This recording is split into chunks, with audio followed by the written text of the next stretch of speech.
The Boss Husband. Credit to the author. 1086-94. Ang mga pangalan po na nandito ay galing sa mga name generator. Kaya kung meron man pagkakatulad sa mga pangalan ng totoong tao o lugar, ito ay tunay na hindi sinasadya. Ang kwentong ito ay rated SPJ. Striktong patnubay sa mga walang jowa. Ito ay bawal din sa bata, at matatandang walang asawa. Mula nang tanggapin ng banal na kaldero si Justin bilang may-ari nito, naging maayos na ang paglalayag para sa kanilang dalawa habang ang sumadi through fire ay madaling natunaw ang dumi at mga dumi. Ang unang ipinapalagay na isang mahirap na gawain para sa isang first-timer ay natuloy ng walang mga komplikasyon.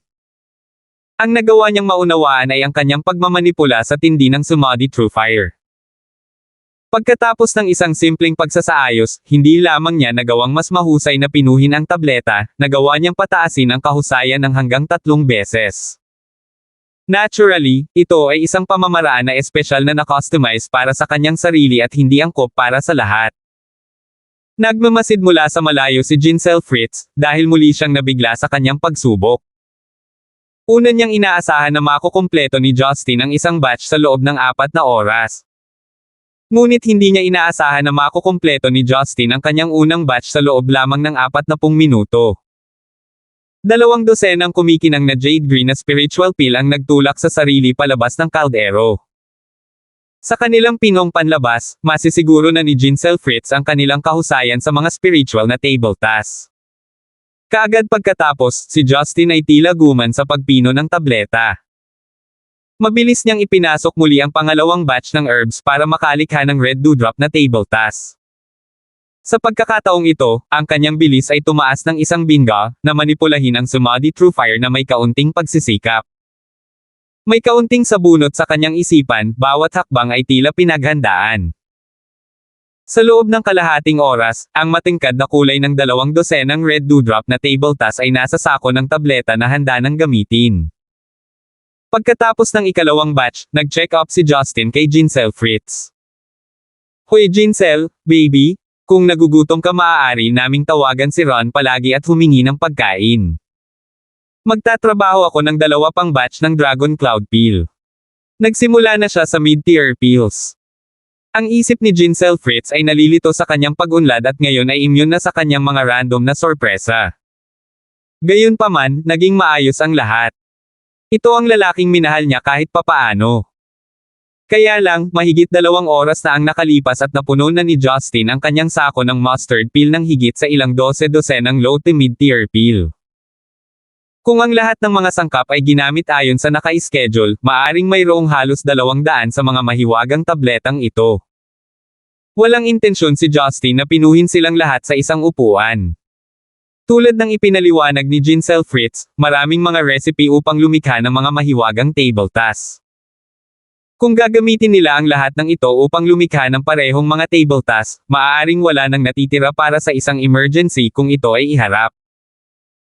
Samantala, si Justin ay nakatuon sa ganap na paggamit ng kanyang oras kasama si Giselle Fritz upang makipagsapalaran sa iba't ibang walang nakatirang rehiyon sa buong planeta, sa pag-asang makahanap ng mga bihirang nangungunang sangkap para sa mailap na mga mahiwagang tableta. Sa pagkakataong ito, sa mabilis na pag-unlad ng kanyang mga cultivation, inaabangan na ngayon ni Justin ang isang rematch sa nakamaskara na assassin. Kahit na hindi siya makalabas sa itaas, at least hindi ito magiging one-sided gaya noon. Kung bakit kailangan niyang bilasan ang kanyang mga plano. Ito ay dahil nasa isip ni Justin na kumpletuhin ang proyektong ito bago ang kanyang pagbisita sa Korea noong Nobyembre. Kaya naman, pasasalamat niya kung hindi masira ang kanyang mga plano sa pagbisita ng kanyang mag-asawa sa Korea. Hindi ito tinutulan ni Giselle Fritz. Kahit na si Justin ay tinutulungan, gayunpaman ay isang paglalakbay para sa kanilang dalawa, sa paghahanap ng pinakamagagandang halamang gamot. Sa pagtatapos ng araw, si Giselle Fritz ay naiwan sa bahagyang panghihinayang na pinasok niya ang buhay ni Justin ng huli kaysa sa iba, kaya naman pinahahalagahan niya ang pagkakataong ito na mag-isa kasama siya. Sa sandaling iyon habang sila ay lumabas sa kastilyo, natanaw mula sa bangin, ang araw ay napalitan na ng isang mabituing gabi. Nakahinga sa sariwang hangin, kinuha ni Justin ang ilan sa mga spiritual at red dewdrop na table task at ibinigay ito kay Jincel Fritz. Alam kong isinumpa ka ng 9 meridian sa loob mo, at hindi ka makakapagpatuloy sa cultivation. Ngunit ang mga divine pill na ito ay dapat na may mga benepisyo sa pagpapaganda at kalusugan, at ang katotohanan na kamakailan ka lang nakaligtas sa isang nakamamatay na pinsala. Magkaroon ng ilang. Natulala si Jincel Fritz sa kanyang alok, ngunit unti-unti siyang bumigat ng kalahating ngiti bago ito mabilis na pinigilan. Na, mauubos ito. Itago ang mga ito para sa iba. Kailangan ng maraming pinong pills para pumunta mula Hautian hanggang Golden Core, at mula Golden Core hanggang Soul Forming Stage sa lalong madaling panahon. Bata pa ako at puno ng sigla. Kapag 40 taong gulang na ako, at nangangailangan ng mga tabletang iyon, alam ko kung kanino ako pupunta. Napangiti si Justin. Hanggang sa panahong iyon, hindi mo nakakailanganin ang mga table tasks para mapanatili ang iyong kagandahan. Sigurado akong gagawa ako ng paraan para gamutin ang iyong 9 meridian. At pagkatapos ay maaari kang magpatuloy sa paglilinang muli. Kung kaya kong pigilan ang lason na ito, sigurado akong may paraan para muli kang magtanim. Sige, kukunin ko ang iyong salita para dito. Napanatili ni Jincel Fritz ang kanyang matingkad na ngiti sa kabila ng walang pag-asa ng lunas. Kung sakaling tumanda na ako at magugulo, mas mabuting huwag mo akong talikuran. Inabot ni Justin at magiliw na kinurot ang kanyang malambot na pisngi. I wouldn't mind grow old with you. Hayaan ang iba sa kanila na manatiling bata. Pakhaw. Hindi na napigilan ni Jincel Fritz ang kanyang emosyon habang namumuo sa kanyang mga mata ang mga luha ng purong kagalakan. Dahil nagawa na ang desisyon, nagpasya si Justin na ipagpaliban muli ang kanyang pagbabalik sa Zenica.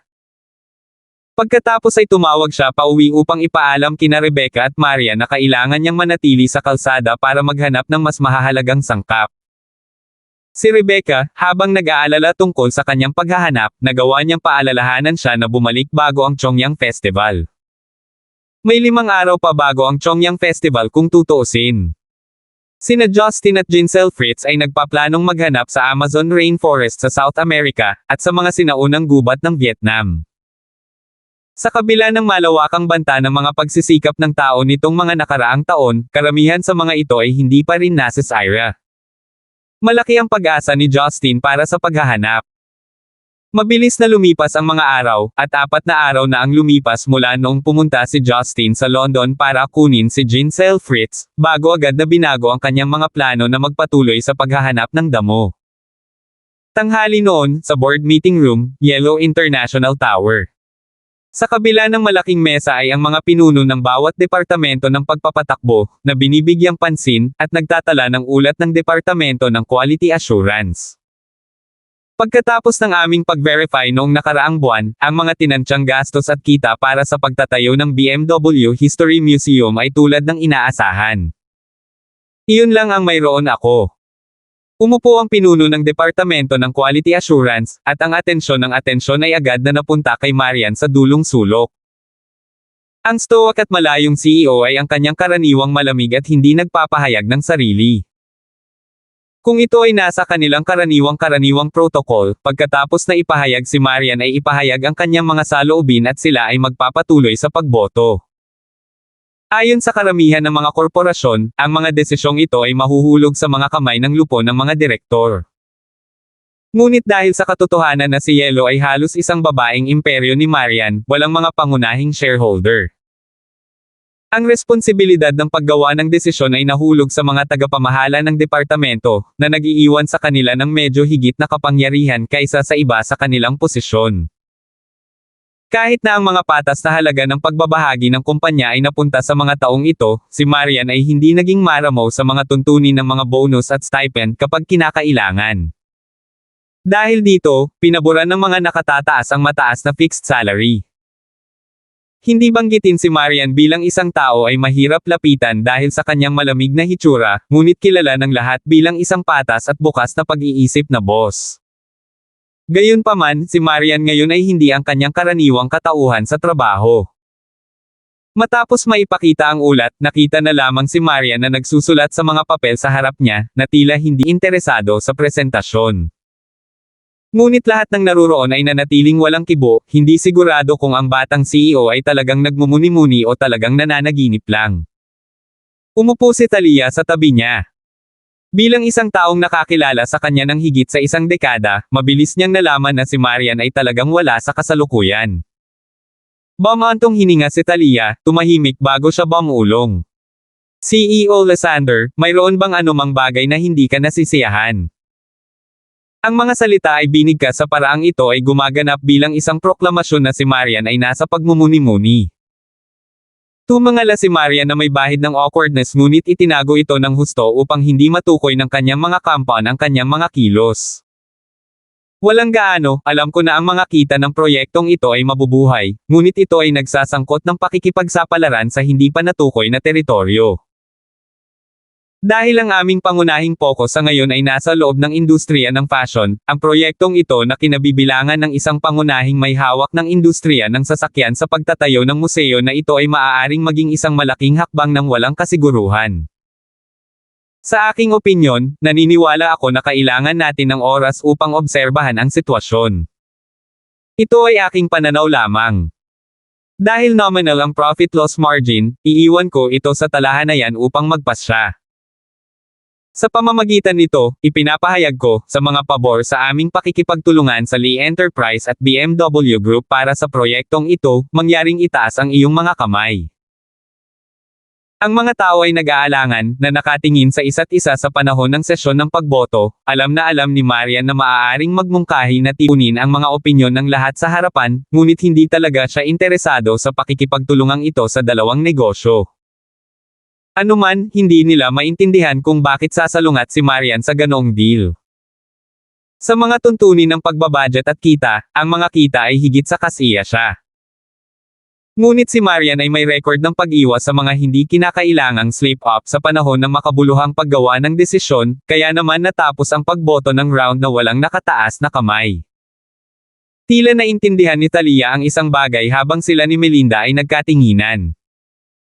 Napagpasyahan nila na maaaring personal na salik lang ito ni Marian sa oras na ito. Kahit na hindi sila masyadong sigurado, si Hansen ay kapansin-pansing hindi isang taong gustong-gusto ni Justin. Ang desisyon ni Marian ay para maiwasan ang hindi pagkakaunawaan kay Justin. Pagkatapos ng lahat, kapag ang multi-million investment deal na ito ay tapos na, siya ay magiging kasosyo ni Hansen, at ang regular na pakikipag-ugnayan ay hindi maiiwasan. Iyon ang dahilan kung bakit, sa kabila ng alam niyang magiging kita, pinili ni Marian na ipagtanggol ang kanyang pamilya at talikuran ang proyekto ng pakikipagtulungan. Ang hindi nila alam ay ang nakakatakot na alitan ng mag-asawa sa opisina ni Marian tungkol kay Hansen, na humantong sa desisyon ni Marian na iwasan ang Maisla na paksang ito sa lahat ng paraan. Nang matapos ang pulong, unti-unting lumabas ang mga miyembro ng board sa meeting room, ngunit pinili ni Talia na manatili.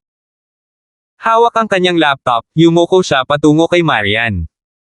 Marian, nakita kitang nagblablanko kanina, sa tingin ko hindi ito tungkol sa partnership, diba? Alam ni Marian na wala siyang may tatago sa kanyang malapit na kaibigan, habang walang kaluluwa siyang sumagot, alam mo kung tungkol saan ito. Mismo na siya. Tumawa si Talia. It's not like it's his first time away. I wouldn't expect it to affect your work though. You're less and less like the Marian I know. Noong araw, gaano man kaseryoso ang iyong pamilya, hindi ka maaapektuhan kapag nasa trabaho. Natatandaan mo pa noong namatay ang matandang CEO. Magulo ang opisina pero nakalusot ka. Ngayon ay si Justin na lang ang pupunta sa ibang bansa kasama si Giselle Fritz. Ganon ka ba talaga kaapektuhan? Ngumiti si Marian bilang tugon, tila nalantad ang kanyang iniisip. Hindi niya ine-expect na magiging ganito siya ngayon dahil palagi siyang business-oriented. Kung ito ay siya lamang ng ilang taon na ang nakakaraan, ang isang malaking pakikipagtulungan tulad nito ay hindi kailanman ilalagay sa anumang dahilan sa ilalim ng araw. Kahit na si Hansen, ito ay negosyo lamang. Ngumisi si Talia habang idinagdag, mukhang ang walang awa na negosyanteng si Marian, sa wakas ay naging isang tunay na asawa sa bahay. Talia, tumigil ka nga. Si Marian ay nagulat pa rin, ngunit sa kabila nito ay nakaramdam pa rin siya ng paninindigan sa pinakabagong karagdagan. 1087.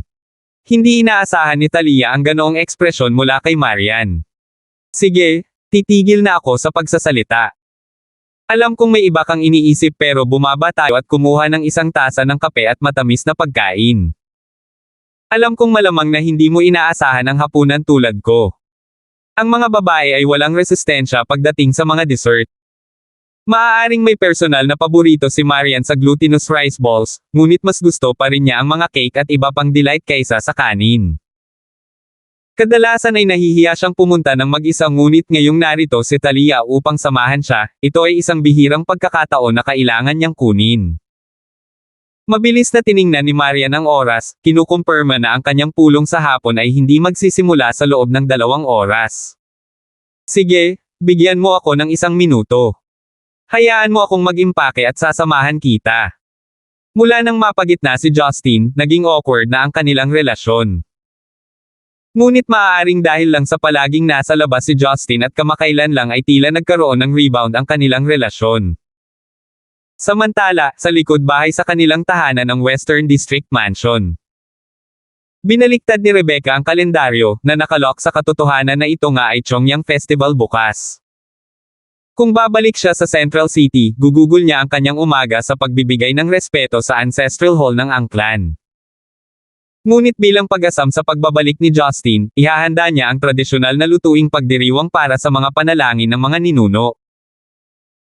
Kahit na nagsisimula ng mawala ng ugnayan ang mga kabataan sa mga tradisyonal na ritual na ito, si Rebecca ay nanampalataya pa rin sa kahalagahan ng pagiging anak sa anak, kasama ang kanyang paniniwala na ang mga tradisyon ng pamilya ay dapat itaguyod. Kapansin-pansin, kasama si Leia ngayon sa kanilang sambahayan, malaki ang pag-asa niya na ang apo ay makakatanggap ng pag-aalaga mula sa pinakamahusay. Naisip niya na ang lola at ina ni Marian ay parehong inihimlay sa Stonegate, ngunit ni minsan ay hindi niya nagawang magbigay galang. Sinamantala niya ang pagkakataong ito para anyayahan si Marian bilang isang pagkakataon para patatagin ang kanilang pagsasama. Nagdesisyon si Rebecca, habang lumingon siya kay Yuna na nakikipag-chat kay Mina. Uyula, iniisip ko na makipag-ayos kay Marian para magbigay galang bilang libingan ng kanyang ina. Dadaan ako sa palengke para kunin din ang mga grocery natin para bukas sa Chongyang Festival. Kahit na hindi uuwi si Justin ngayong gabi, dapat ay nakabalik na siya bukas. Kailangan nating siguraduhing handa tayong mabuti.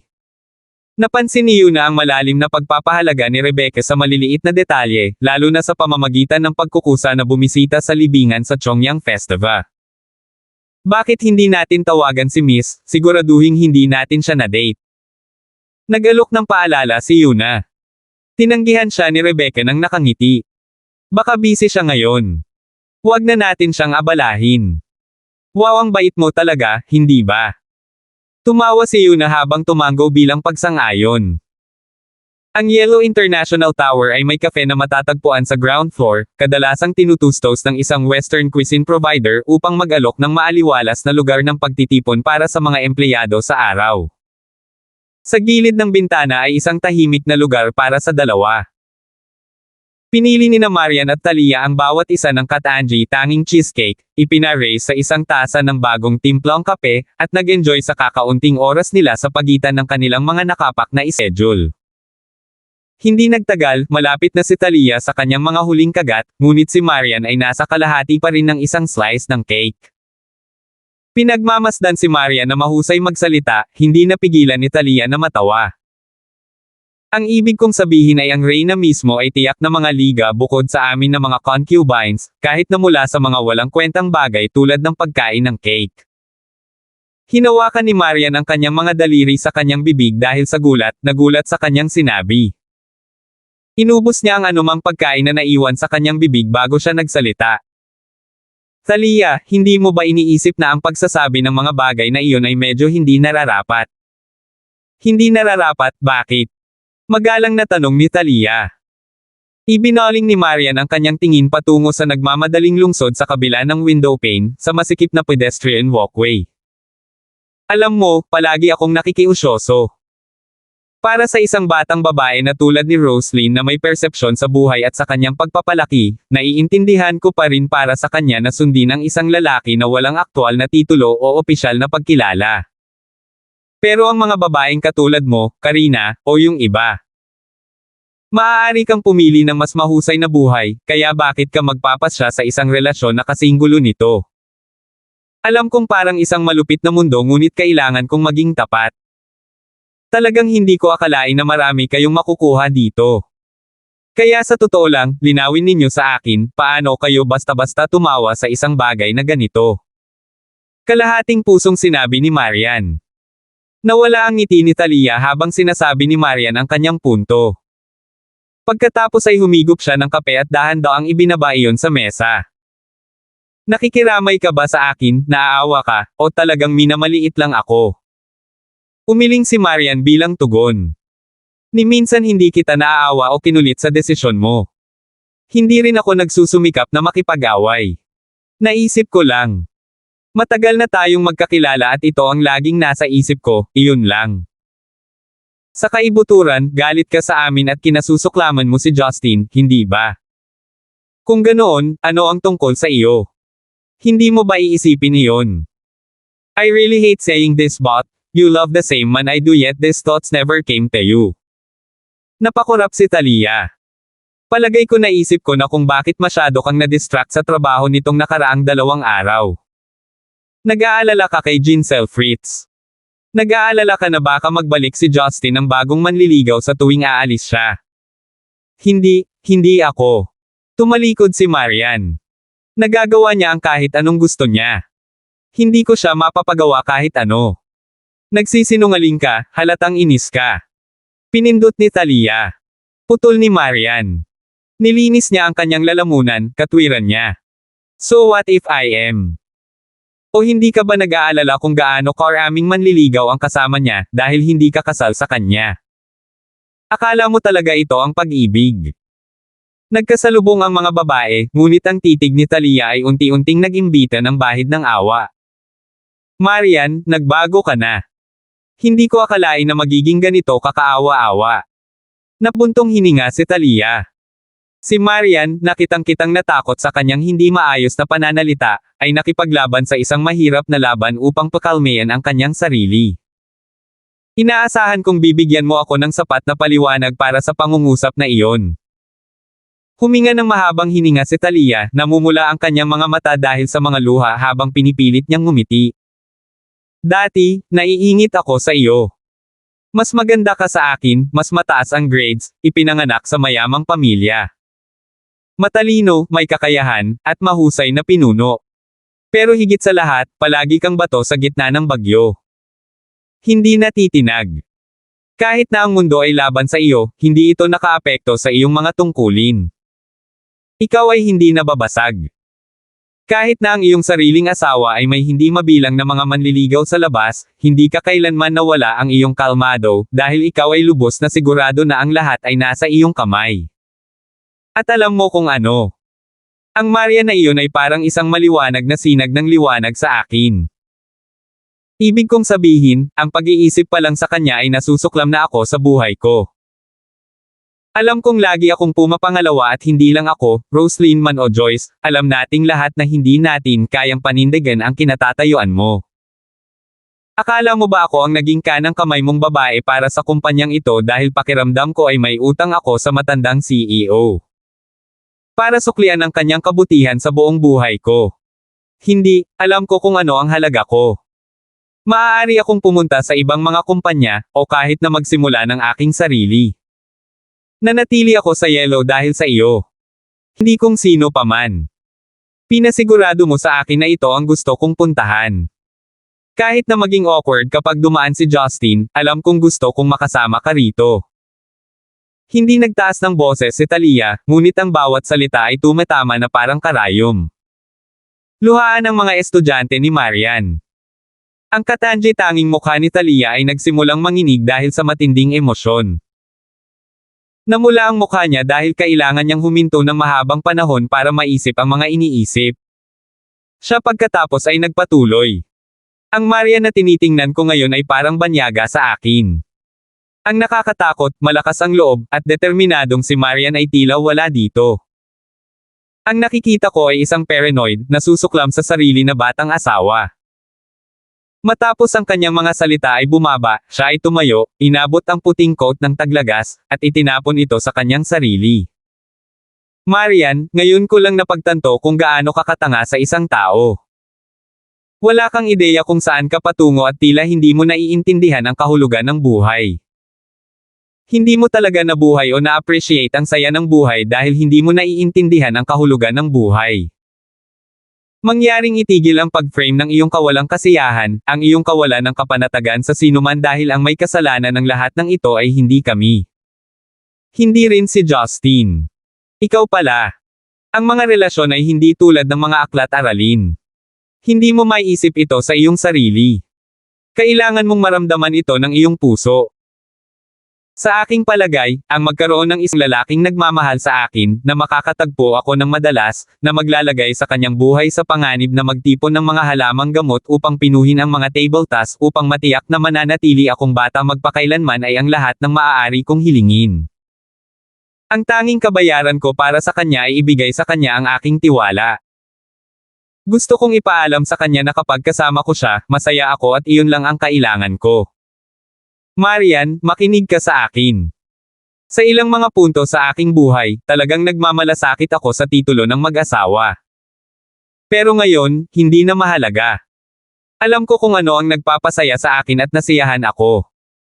Kung kailangan mo ng isang taong patuloy na pupunuin ang iyong mga insecurities, upang palitan ang iyong pagmamataas, kung gayon ang masasabi ko lang sa iyo ay ito. Sa malaot madali, maaaring matanto ni Justin na ang pagiging nag-iisa niyang asawa ay isang pagkakamali. Sa pagtatapos ng kanyang mga salita, kinuha ni Talia ang kanyang bag at dumiretso sa pintuan at palabas ng kafe. Nakatingin sa kawalan si Marian habang unti-unting nawawala ang kanyang paningin.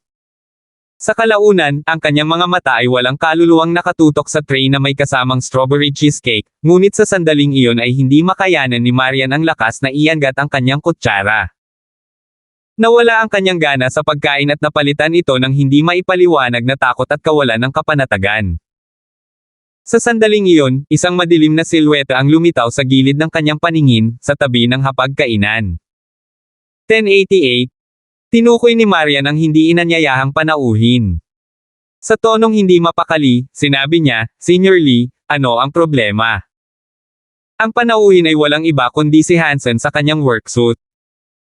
Sandali niyang tinitigan si Marian, marahil ay ginagawa ang kanyang pambuhok na linya, bago siya ngumiti. Sana kung uupo ako. Ibagay mo sa sarili mo. Tinalikuran siya ni Marian nang tumayo siya. Kailangan ko nang umalis. Si Marian, na nakikitang masama ang pakiramdam ay halos hindi sabik na makinig sa kanyang sasabihin.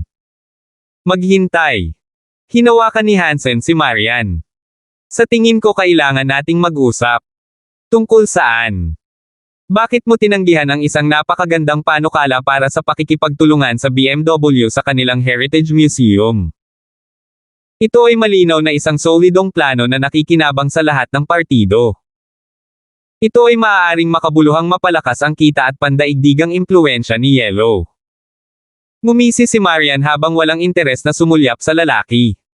Well, ang desisyon ay ginawa na. Ito ay aking kumpanya. Hindi ko kailangan mong sabihin sa akin kung paano patakbuhin ito. Nainis si Hansen sa kanyang sagot ngunit muli ay aktibong humahadlang sa kanya sa pag-alis. Marian, makinig ka sa akin. Pag-isipang mabuti ang proposal. Wala dapat dahilan para tanggihan mo ito. Pinagmamasdan ni Marian si Hansen na nagpakawala sa desperasyon na may bahagyang awa. Kung tutuusin, isa na siyang matandang kakilala, at kahit na hindi sila gaanong kalapit gaya ng dati, pinahalagahan pa rin niya ang kanilang pagkakaibigan. Okay, bibigyan kita ng 5 minuto para ailatag ito para sa akin. Kung hindi mo ako makumbinsi, mananatili ang proyekto sa paraang ito. Si Marian ay hindi mahilig sa negosasyon. Ilang sandali lang ang nakalipas, magdedesisyon na sana siya dahil sa pagmamahal niya kay Justin, ngunit sa ngayon, sinasabi sa kanya ng kanyang bituka na may nangyari. Ang dalawang tao ay muling umupo sa kanilang mga pwesto. Inayos ni Hansen ang kanyang mga iniisip bago niya sinimulang ilarawan ang kanyang engranding pamamaraan sa kanya ng buong katapatan. Lingid sa kanilang kaalaman, sa pagkakataong iyon, unti-unting huminto ang isang ubiquitous white sedan sa tapat ng kafe. Sa tabi ng driver's seat ay mismong ang nagdesisyon kanina na siya ay dumaan para hanapin si Marian, ngunit inabisuhan ni Hannah na siya ay nasa labas. Ito ay walang iba kundi si Rebecca. Medyo nalungkot si Rebecca na wala si Marian, ngunit naunawaan niya na siguradong may mga dahilan siya. Matapos maabisuhan, umalis siya sa parking space at lumiko sa isang junction at napahawak sa ilaw ng trapiko. Pagkatapos ay walang ingat siyang lumingon sa kanyang paligid para lamang mapansin agad ang isang pamilyar na figure. Kung isasama ang mga pagkakataon, ang mga tao sa paligid ng kafe ay kakaunti at malayo sa pagitan, inilalagay si Marian sa harap at gitna na parang masakit na hinlalaki. Si Rebecca ay nasa isang kaaya-ayang mood pa rin dahil siya ay nagnanais ng isang tasa ng kape, na handang bumaba ng kotse upang salubungin siya. Ang nabigla sa kanya pagkatapos ay sa kabila ni Marian ay nakaupo ang isang mabait, magandang mukhang binata. Agad na hinayla ni Rebecca ang sarili sa bangkita, na interesadong masaksihan si Marian na mag-isa kasama ang isang hindi pamilyar na lalaki sa isang kafe. Cake ba yan? Ang isang magaspang na pagtatansya ay maaaring maglagay ng timestamp ng kanyang pagbisita sa kafe, ng mahigit kalahating oras. Sa pagkaunawa ni Rebecca kay Marian, natitiyak niya na hinding-hindi siya makikipagkita sa isang lalaki ng mag-isa para sa kape at panghimagas. Sa pagpapatupad ng kanyang sariling personal na karanasan, sinuri niya ang posibilidad ng platonic na pagkakaibigan sa pagitan nila. Naturally, mabilis na bumababa si Rebecca sa isang bilog ng negativity, at hindi niya mapangangatwiran ang desisyon ni Marian na pag-usapan ang negosyo sa isang kafe sa ibaba.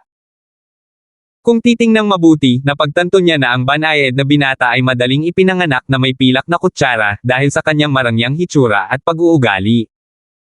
Siya ay kumbinsido na ang isang lalaking tulad nito ay madaling maging mas kaakit-akit kaysa sa kanyang sariling anak. Halatang hindi mapalagay si Rebecca sa puntong iyon, nag-aalangan kung iiwan niya ang sasakyan para harapin si Marian tungkol sa kanyang lalaking kumpanya. Bilang isang ina mismo, maliwanag na nag-aalala siya tungkol sa pag-aasawa ng kanyang anak, kahit na nagkaroon ito ng maramihang mga manliligaw sa labas ng kasal. Ngunit ang mga ina ay kadalasang may kinikilingan at makasarili, at kasama doon si Rebecca. Kahit na ang kanyang sariling anak ay hindi tapat o tapat, maaaring siya ay tila bigo sa harapan ngunit gayunpaman ay isang gawa lamang upang aliwin si Marian. Sa kaibuturan niya, ipinagmamalaki niya. Ang kanyang sariling anak ay hinahangad ng napakaraming babae. May sinabi iyon tungkol sa kanyang pagkatao. Hindi pa banggitin si Rebecca mismo ay ipinanganak sa isang mayamang pamilya, na magpapaliwanag sa kanyang partikular na mahigpit na inaasahan para sa kanyang manugang. Kung tatangkain man ni Marian ang isang relasyon, handa si Rebecca para sa isang komprontasyon. Dahil labag sa batas ang huminto sa kalsada, pinag-iisipan ni Rebecca na maghanap ng paradahan. Ngunit ang sumunod ay nagpasindek sa kanya, ang kanyang mga mata ay hindi makaiwas. Hinawakan ng lalaking iyon ang kamay ni Marian. Bumalik sa kafe, ang mga salita ni Hansen, gayunpaman masalimuot at nakakaakit, sa huli ay hindi nakakumbinsi kay Marian. Ganap na alam ni Hansen na ang pangunahing dahilan ng kanyang pagtanggi sa kanyang panukala. Hindi ito ang panukala mismo, ngunit ang kanyang mga personal na salik ang natimbang, o posibleng maging kay Justin. Nangangamba ang kanyang mga ngipin, si Hansen sa lubos na desperasyon ay inabot at hinawakan ang malasutla at makinis na mga kamay ni Marian sa ibabaw ng mesa. Hindi kailanman inaasahan ni Marian na gagawin ni Hansen ang ganoong bagay. Kahit noong mga taon niya sa kolehiyo, noong may nararamdaman siya para sa kanya, ni minsan ay hindi sila nagkaroon ng ganoong pisikal na pakikipag-ugnayan. Ngunit sa sandaling ito, ipinatong ni Hansen ang kanyang mga kamay sa kanya. Marian, alam kong maaari mong isaalang-alang ang mga interes ni Justin, ngunit tinitiyak ko sa iyo, hanggat sumasang-ayon ka sa panukala, ipapaubaya ko ang lahat ng karaniwang pamamaraan sa aking mga empleyado at hindi na muling makikita sa iyong paningin. Hayaan mo. Si Marian ay nanginginig ng may labis na pagsisikap sa pagtatangkang palayain ang kanyang mga kamay, ngunit hindi nagtagumpay dahil sa kanyang sobrang lakas. Namumutla ang mukha niya parang kumot habang nanginginig ang mga kamay niya. Maraming taon na tayong magkakilala at sa totoo lang ito ang unang pagkakataon na nakiusap ako sa iyo para sa anumang bagay. Sabi ko, bitawan mo. Bigyan mo ako ng dahilan. Galit na galit si Hansen. Hansen, sa huling pagkakataon. Ang galit ni Marian ay nasa kanyang limitasyon. Sa huli ay binitawan ni Hansen ang kanyang mga kamay. Bakit ayaw mong tanggapin? Maaaring may limitadong mga opsyon sa mga financial collaborator sa Stonegate, ngunit walang alinlangan na hindi lang kami. Lumalawak ang mga pagpipilian kapag napunta ka sa buong bansa. Kaya, kung tinitingnan mo ang impluwensya ng Gibson Clan, mabibilang mo ang iyong sarili. Hindi ko isasama ang Gibson Clan pagdating sa mga desisyon ko sa negosyo. Si Marian ay tapos ng magpaliwanag at muli ay handa nang umalis. Sa halip, si Hansen ang unang tumayo, umikot sa gilid niya ng mesa, at hinawakan ang magkabilang kamay ni Marian. Marian, may balak ka ba laban sa akin? Hinding-hindi ako maglalakas loob na hamanin ang angka ng Gibson. Bitawan mo. Nang walang pag-aalinlangan, inihatid niya ang kanyang tinatagong truchi at pinilit na kumawala sa pagkakahawak nito. Dahil sa kawalan niya ng hands-on na karanasan at sa kanyang personal na kagustuhan na maiwasan ang pisikal na paghaharap, hindi niya naisip na i-channel ito hanggang noon. Ngunit sa pagkakataong ito, itinoon niya ang kanyang tunay na chi sa kanyang mga kamay at halos itapon ang desperadong lalaki sa kanyang mga paa. Natigilan si Hansen. Bilang isang judo practitioner mismo, ang kanyang lakas ay mas malaki kaysa sa karamihan. Ngunit sa ngayon siya ay itinapon sa hangin laban sa kanyang kalooban ni Marian. Hindi na nagpaliban pa si Marian habang tinatitigan niya ang kaawa-awa na lalaki na may nakakasakit na tingin, inabot ang kanyang handbag at dir-diretsyong lumabas ng kafe. Ang natitira na lang ay si Hansen na tulala sa sulok, na iwan lamang sa sarili niyang mga pagmumuni-muni. Sa T-junction hindi masyadong malayo sa kafe, may salungat na tingin sa mukha ni Rebecca. Sa kanyang mga kamay, ay isang larawan na kinuha niya gamit ang kanyang smartphone ng eksaktong sandali na hinawakan ni Hansen ang mga kamay ni Marian. Nang masaksihan niya ang pangyayaring iyon, nablangko ang kanyang isip. Pagkatapos ay napalitan ito ng pagkabalisa, sa takot na ang mga pagpapalagay sa kanyang ulo ay maaaring maging totoo. Ang una niyang reaksyon noon ay ilabas ang telepono at kunan ng moment ang nangyari kahit na hindi nararapat na tiktikan ang kanyang manugang. Ngunit sigurado siya noon, na kung kailangan niyang sabihin ito sa malapit na hinaharap, mas mabuti na may patunay siya para kumbansihin si Justin. Ngunit wala siyang ideya kung ano ang susunod niyang gagawin. Para harapin si Marian sa susunod nilang pagkikita. At magtanong tungkol sa lalaki na galit na humawak sa kanyang mga kamay. Sa gitna ng malalim na pagmumuni-muni, sa huli ay nagpasya si Rebecca na hindi harapin si Marian, kahit hanggang sa bumalik si Justin.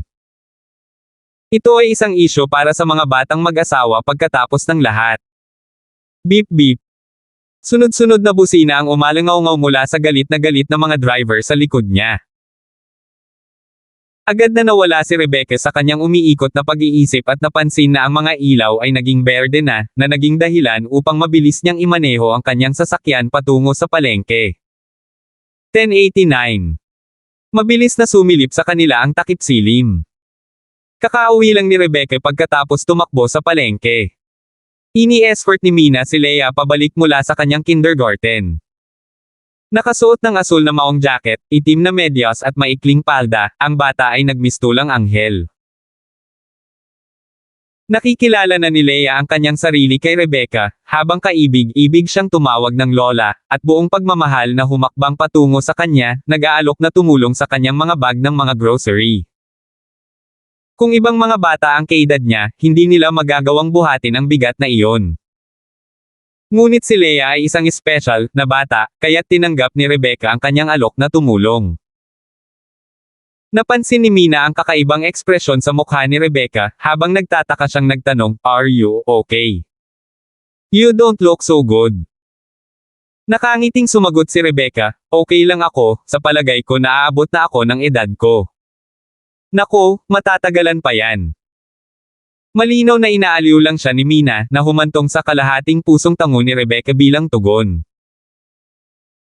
Sa pagpasok ng tatlo sa bahay, dinala ni Yuna ang mga pinamili sa kusina at agad na nagsimulang magtrabaho sa hapunan, kasabay ng paghahanda para sa maligaya na ritual bukas.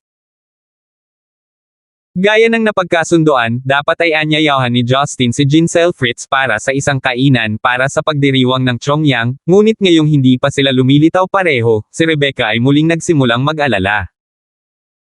Nagdadalawang isip siya kung tatawag, hindi sigurado kung sasagutin pa niya ito. Sa sandaling iyon, bumukas ang front gate. Isang pamilyar na malakas at makulit na boses ang umalangaw-ngaw sa buong bahay. Haha! Ma! Yuna? Wifey? Bumalik na ako. Ha! Nasaan na lahat? Chubs! Si Leia, na tinatimad sa sopa, ang unang nag-react habang galit na galit niyang tinatapakan ang kanyang maliliit na paa, tumalon sa sopa at bumaril kay Justin sa bilis ng kidlat. Si Justin ay nakaakbay na naghihintay sa kanya, ngunit sa halip ay sinalubong siya ng sunod-sunod na suntok mula sa dalawang maliliit na kamao na humahampas sa kanyang dibdib. Sa lakas ng mga suntok ni Leia na dumaan, masisira ang karamihan sa iba. Bad uncle, bad uncle. Sabi ko, never. Call me Chubs. Humagalpak ng tawa si Justin. Ang kawalan ay tila nagpasaya sa kanyang puso dahil ang kanyang pagkawalan nitong mga nakaraang araw ay higit na nangungulila kay Leia kaysa sa karamihan, maging ang kanyang sariling ina. He found her irresistibly adorable, hindi niya maiwasang bigyan siya ng napakalaking halik sa pisngi. Kung susuntukin mo ulit ako ng ganyan, Chubs, kakainin na kita. Mapaglarong pagbabante ni Justin. Naramdaman ni Leia ang mamasa-masa na pakiramdam sa kanyang mga pisngi ngunit gayunpaman ay natatakot pa rin siya habang nagpupumiglas siya at pumipilit mula sa yakap ni Justin at tumakbo sa abot ng kanyang makakaya. Lumabas si Rebecca mula sa kusina upang tingnan ang kaguluhan. Stop scaring the child like that, must I remind you that you eat like a pig? Besides, I was starting to think na kalimutan mo na kung anong araw bukas. Ginulo ni Justin ang kanyang buhok.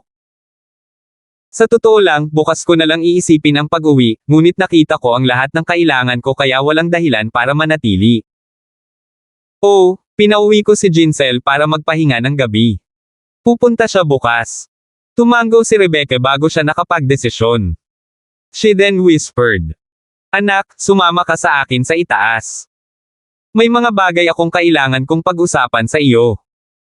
Nalito si Justin ngunit mabilis na napagtanto na si Rebecca ay seryoso, na naging dahilan upang masunurin niyang gawin ang sinabi sa kanya. Matapos siyang isunod ni Justin sa silid, isinara ni Rebecca ang pinto. Justin, sa tingin mo ba may kakaiba kay Marian kamakailan? Nalito si Justin. Off. Sa paanong paraan? Hindi ako nakapunta dito nitong mga nakaraang araw, paano ko malalaman? As in. Alam mo bang may nakikilalang kakaibang tao si Marian? Napangiti si Justin. At paano ko malalaman iyon? Pupunta siya sa trabaho ma'am, maraming malalaking customer, binibilang ba iyon? Napabuntong hininga si Rebecca. Bakit hindi mo na lang siya pagtuunan ng pansin? Kailangan mong maging mas matulungin sa mga taong nakapaligid sa kanya. Tila naunawaan ni Justin ang sitwasyon, habang nakakunot ang noo niya. Nay, kung may gusto kang sabihin sa akin, diretso ka na sa punto, itigil mo na ang pagbibiro. Hindi komportableng kinuha ni Rebecca ang kanyang cellphone, hinanap sa kanyang gallery ang isang partikular na larawang kinuha niya ngayong hapon at ibinigay ito sa kanyang anak. Ang lalaking ito, kilala mo ba siya? Walang ingat na kinuha ni Justin ang telepono, mabilis na sumulyap, ngunit ang kanyang tingin ay mabilis na dumikit sa isang tao. Hanson Lee. Siya. Narinig ni Rebecca ang kanyang sinabi at mabilis na idinagdag. Hanson ang pangalan niya. Kaya kilala mo siya. Ano ang ginagawa niya? Bakit? Nanay, putol ni Justin.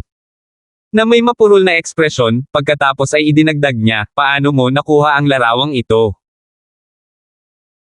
Mabilis na isinalaysay ni Rebecca ang pakikipagtagpo niya kay Marian sa opisina, at kung paano niya nasaksihan ang eksena habang papaalis na siya.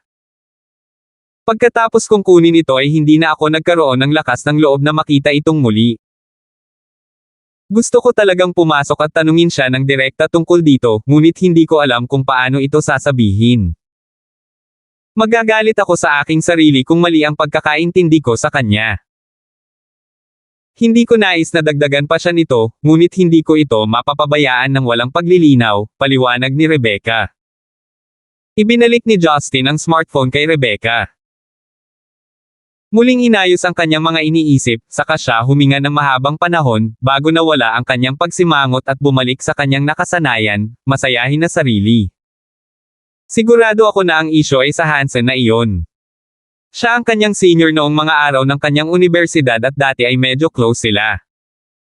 I did misunderstand her once but she opened up to me about her personal conflicts and I chose to believe her.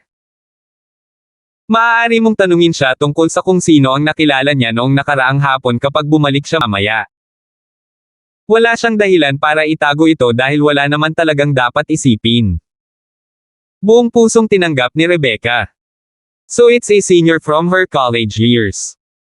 Kung kilala mo siya, ayos lang, natakot lang ako na baka may out of the blue. Nay! Tingnan mo, kailan ka nagsimulang magkaroon ng napakaliit na tiwala sa akin. Hinding-hindi ko hahayaang gumapang ang ganitong karakter sa teritoryo ko.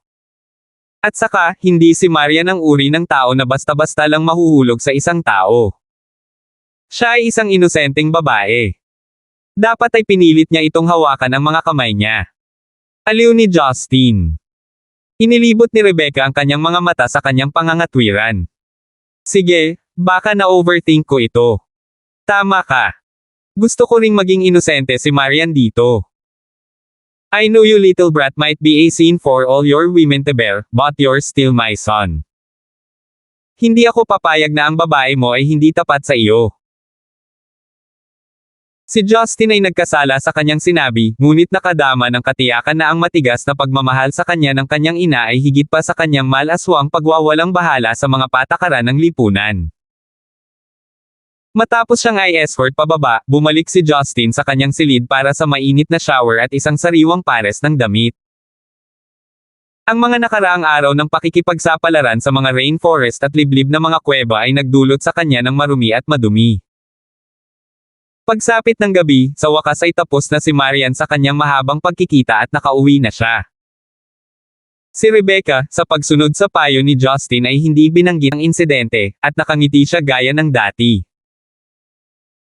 Nang mapansin ang presensya ni Justin, ang mga tingin ni Marian ay kuminang na may bahagyang komplikado ngunit sa huli ay nauwi sa isang maliit na ngiti habang siya ay nakikipag-ugnayan. Sabay tayong maghapunan, baka mahirap sa'yo nitong mga nakaraang araw. Agad na napansin ni Justin ang segundo ng pagkabalisa sa kanyang mga mata at mabilis na naalala ang larawan. Bumilis ang tibok ng puso niya. Wifey, may regalo ako sa'yo. Pinilit ni Justin na ibinaba ang kanyang pagkabalisa. Nakangiting hinanap niya ang kanyang sako ng somero na kulay mustasa at nakuha ang isang bagay na kulay violet na bahagyang mas malaki kaysa sa kanyang palad. Oh my! Ang ganda! Si Mina mula sa kusina ang unang bumulalas. Nagustuhan din ito ni Marian.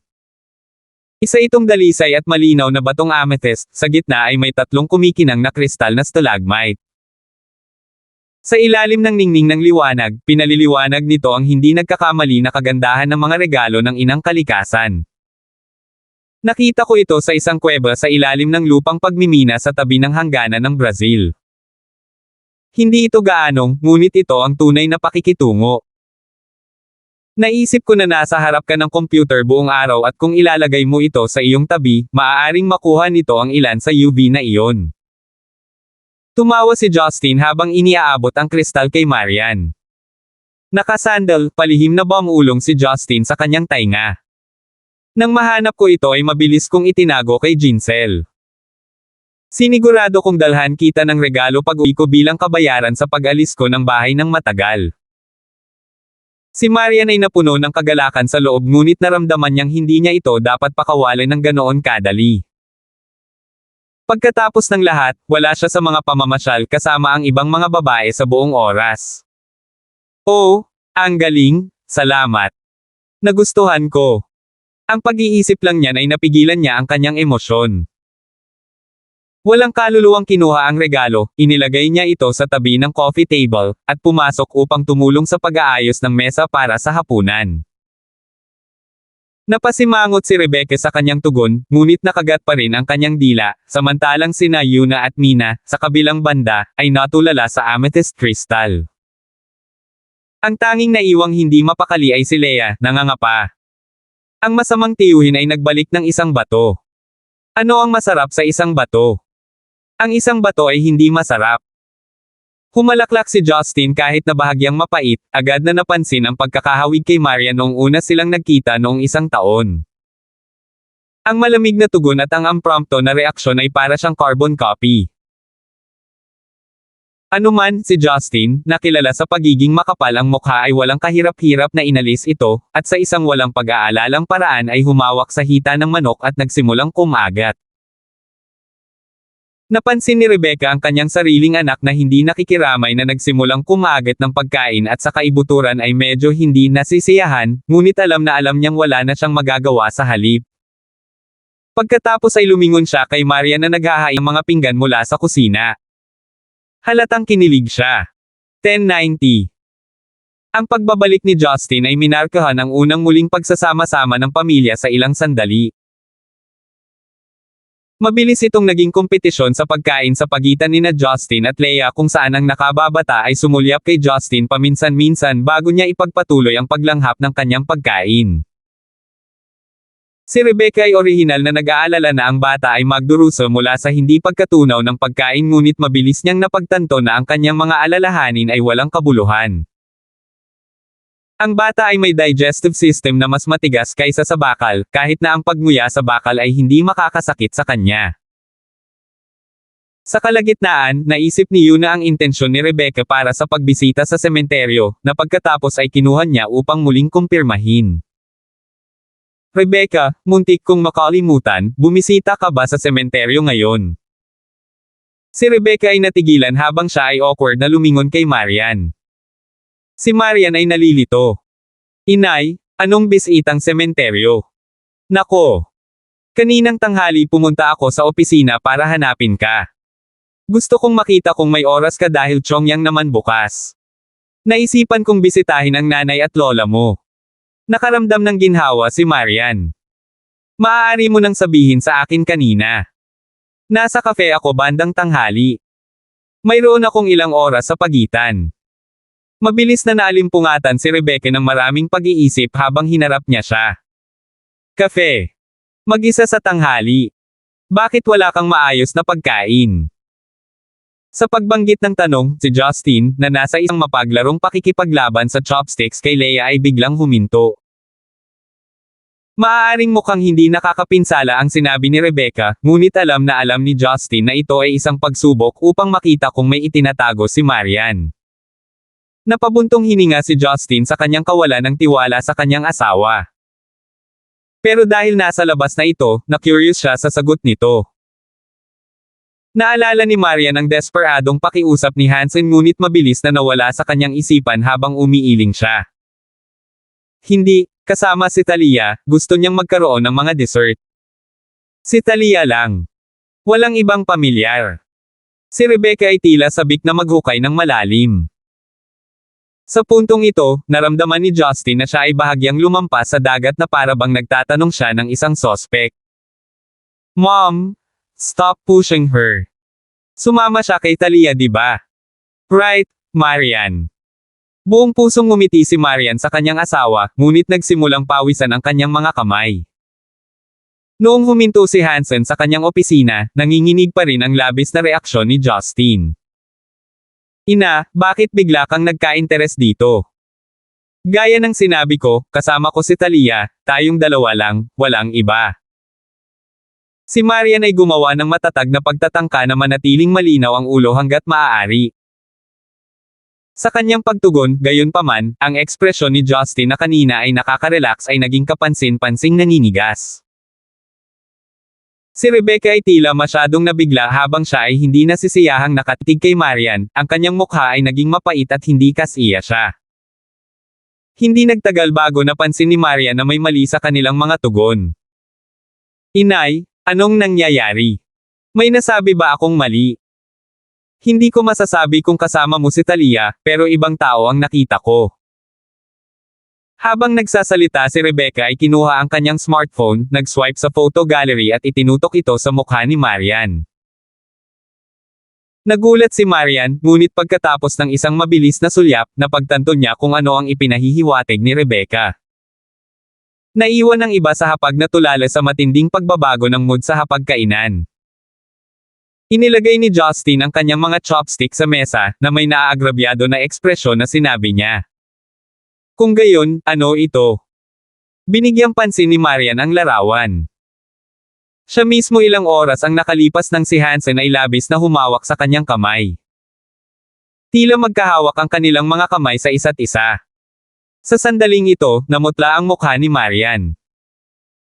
Ngunit ang kanyang sarili gayunpaman ay mabilis na napalitan ng kasunod na pagkasindek, ngunit karamihan ay pagkalungkot at pagkabigo. Ina! Ikaw! Ini-stalk mo ako! Hinampis ni Marian ang telepono sa mesa. Sa pagkakataong iyon, maging si Leia ay natakot, ang batang-bata ay tila natigilan sa galit ng kanyang ina. Naguguluhang tumitig siya sa mga matatanda sa mesa. Young miss, ano? Anong problema? Calm down, okay? We can always discuss this. Naaaliw si Yuna, habang sabay na inabot ang smartphone para tingnang mabuti. Ang larawan ay hindi gaanong, ngunit alam ni Yuna kung sino si Hansen. Ito. Hindi ba ito si Hansen mula sa iyong kolehiyo, young miss? Nakita ko siya minsan noong nariyan pa ang matandang CEO, paano kayo nagkakilala? Hindi ba't kasal na siya sa ibang bansa ngayon? Ang hindi nakakapinsalang pahayag ni Yuna ay lumabas bilang isang ganap na kakaibang pahayag sa mga tainga ni Rebecca. Ano? May asawa? Sumabog si Rebecca. Marian, ang ginawa ko lang ay nagkataon na nakunan ang litratong ito sa tabi ng kalsada.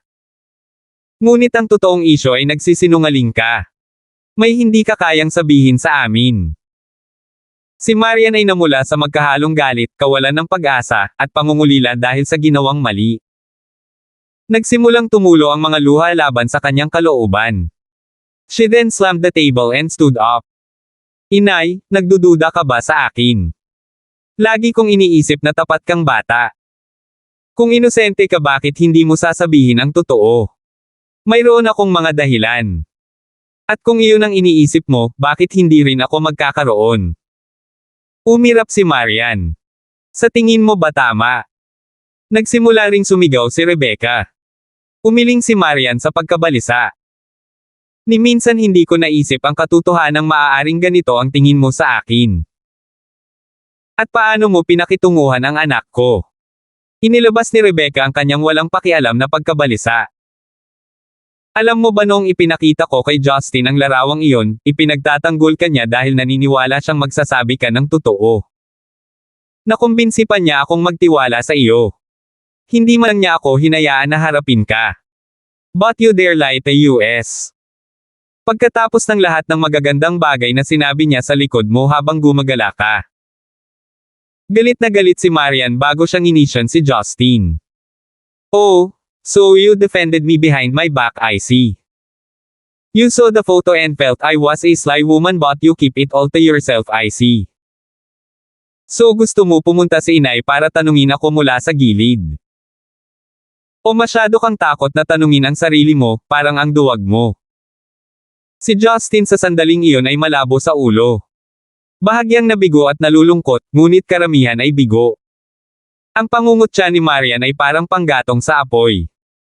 Marian, akala mo ba ginagamit ko si nanay bilang front para tanungin ka? Hindi ba ikaw? Nagbabaka sakali akong sabihin mo ito ng isang beses pa.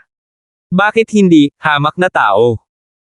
Si Justin ay bumaril patayo, ang kanyang mukha ay parang kamatis habang sumisigaw, nagtiwala ako sa iyo ng buong puso ngunit sa tingin mo ay masama ako. Si Rebecca sa puntong ito ay kumukulo sa galit, habang sa wakas ay napagtanto ni Yuna na hindi niya sinasadyang nagdulot ng sunog sa kagubatan habang nagmamadali niyang hinimok si Mina na dalhin si Leia sa itaas sa pagtatangkang alisin ang bata mula sa hinaharap na trauma. Masaya sigurong paglaruan akong tanga, di ba? Pinandilatan ni Marian si Justin. Walang ibang salita, tumalikod siya upang kunin ang kanyang coat sa stand kasama ang kanyang handbag at tumakbo patungo sa pinto. Ang mukha ni Justin ay umikot sa galit na pula at namumutla dahil sa pagkabalisa habang kinuyam niya ang kanyang mga kamao ng napakahigpit na nagsimulang kumaluskos. Umiiyak si Rebecca habang pinupunasan ang kanyang mga luha. Justin, abutin mo siya. Kailangan mong mapunta sa ilalim nito. Napabuntong hininga si Justin ng matagal at nakakapanlumo. Frustrated, sinundan siya nito. Sa likod bahay, bago pa andarin ni Marian ang makina ng kotse, nauna si Justin at hinawakan ang kamay niya. Sa tingin mo saan ka pupunta? Bitawan mo ako. Ang mapupungay na mata ni Marian ay walang emosyon. Tumakas ka ba? Tumakbo. Para saan? Sarkastikong saway ni Marian. Hindi mahalaga kung saan ako pumunta, ay stalk mo pa rin ako, hindi ba? Ano ba ang pinagdadaldalan mo? Nakita ka ni nanay nang hindi sinasadya. Hindi kita natiktikan. Galit na sabi ni Justin. Oh, malalaman mo. Napabuntong hininga si Justin habang walang magawang nakatingin sa kanya. Marian, ano ang nangyayari sa iyo ngayon? Kung ito ay isang hindi pagkakaunawaan pagkatapos ay ipaliwanag sa lahat. Kung hindi mo nakilala si Hansen, at hindi kailanman hinawakan ang kanyang kamay, ang lahat ng ito ay hindi mangyayari. Nawala man sa isip si nanay na kunin ang larawang iyon, hindi niya iyon kasalanan. Kung tapat ka sana hindi ka namin pinagkamali. 1091. Umalangaw-ngaw sa buong hardin ang nakakabinging pananalita ni Justin habang yumanig ang mga konkretong pader. Ang simoy ng hangin sa gabi ay humahampas sa mga dahon ng malumanay, dala ang halimuyak ng ginang. Ang magandang mukha ni Marian ay walang anumang emosyon habang siya ay nanunuya. Kung bukas ang isipan mo para harapin si Hansen, bakit kailangan kong itago ito sa iyo sa simula pa lang? At kasalanan ko na ngayon kung ang ideya niya na hanapin ako.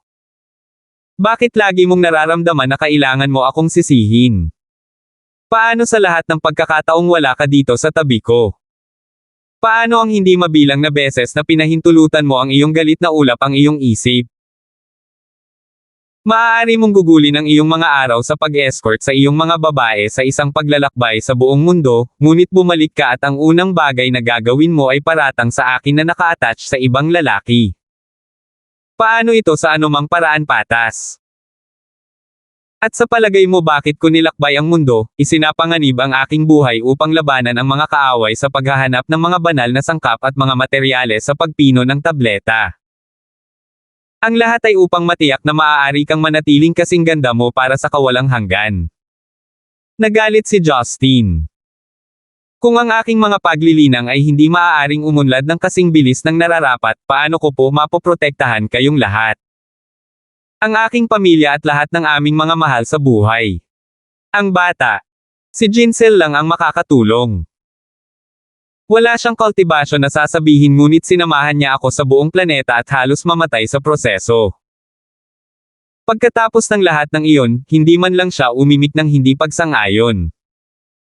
Oh, it was for me you say. Just me. It was for all of those other girls too, diba?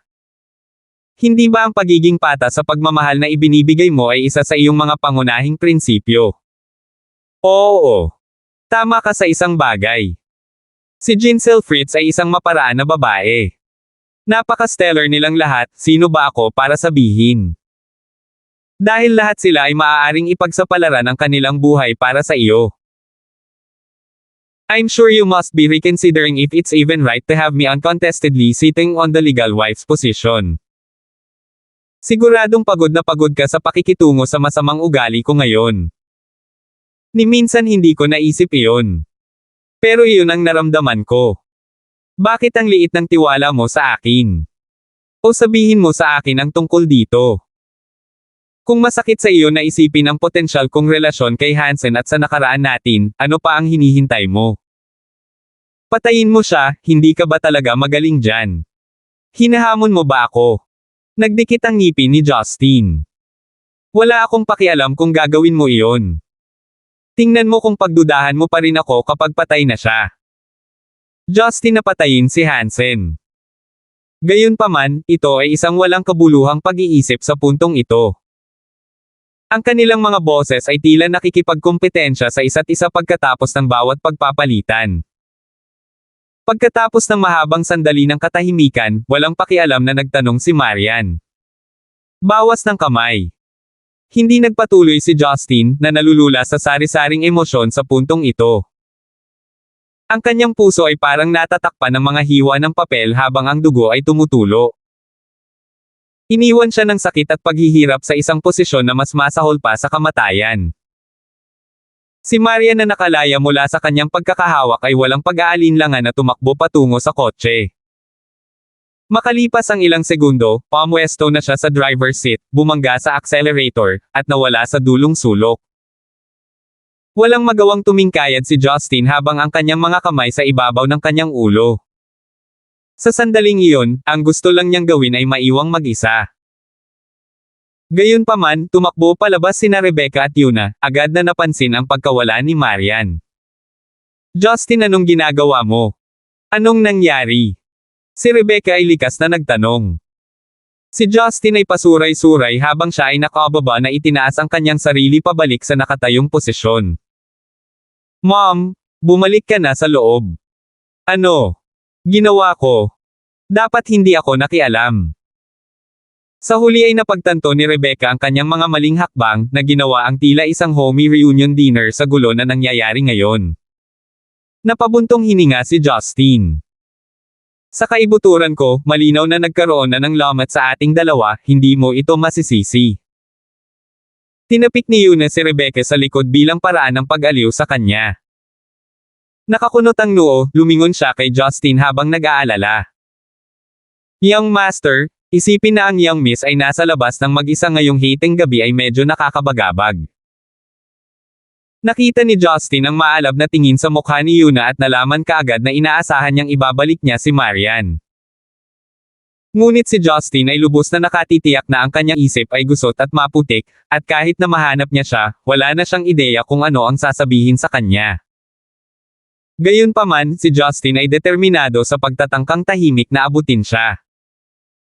Kung tutuusin, hindi niya kayang iwan lang siya sa isang tabi. Nang hihinayang, ibinaba niya ang sasakyan at sa isang iglap ay tumakbo sa dilim ng gabi. Sa gitna ng Magino, taglagas na gabi, nagpasya si Justin na ito ay isang desenteng setting para sa kanya rin para ilinas ang kanyang ulo at pag-isipan kung ano ang nangyari sa kanilang dalawa. Ang Intercity Highway ng Stonegate sa gabi ay kumikinang mula sa mga headlight ng mga mabilis na sasakyan, nakakabulag ngunit matulin, na parang kidlat sa kalangitan sa gabi.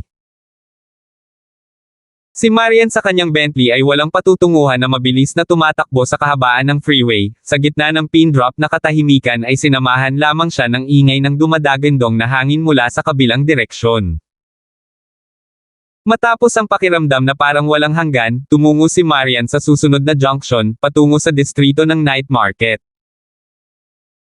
Nang matagpuan ang sarili sa isang parking spot sa isang liblib na parking lot, si Marian kasama ang kanyang handbag na nakasabit sa kanyang balikat ay lumabas ng kotse at naglakad patungo sa paligid ng tao. Maaaring dahil lang sa lumalamig na panahon nang dumating ang taglagas na maging ang mga malatang vendors ay napadpad sa mga sulok dahil sa kapansin-pansing kawalan ng negosyo.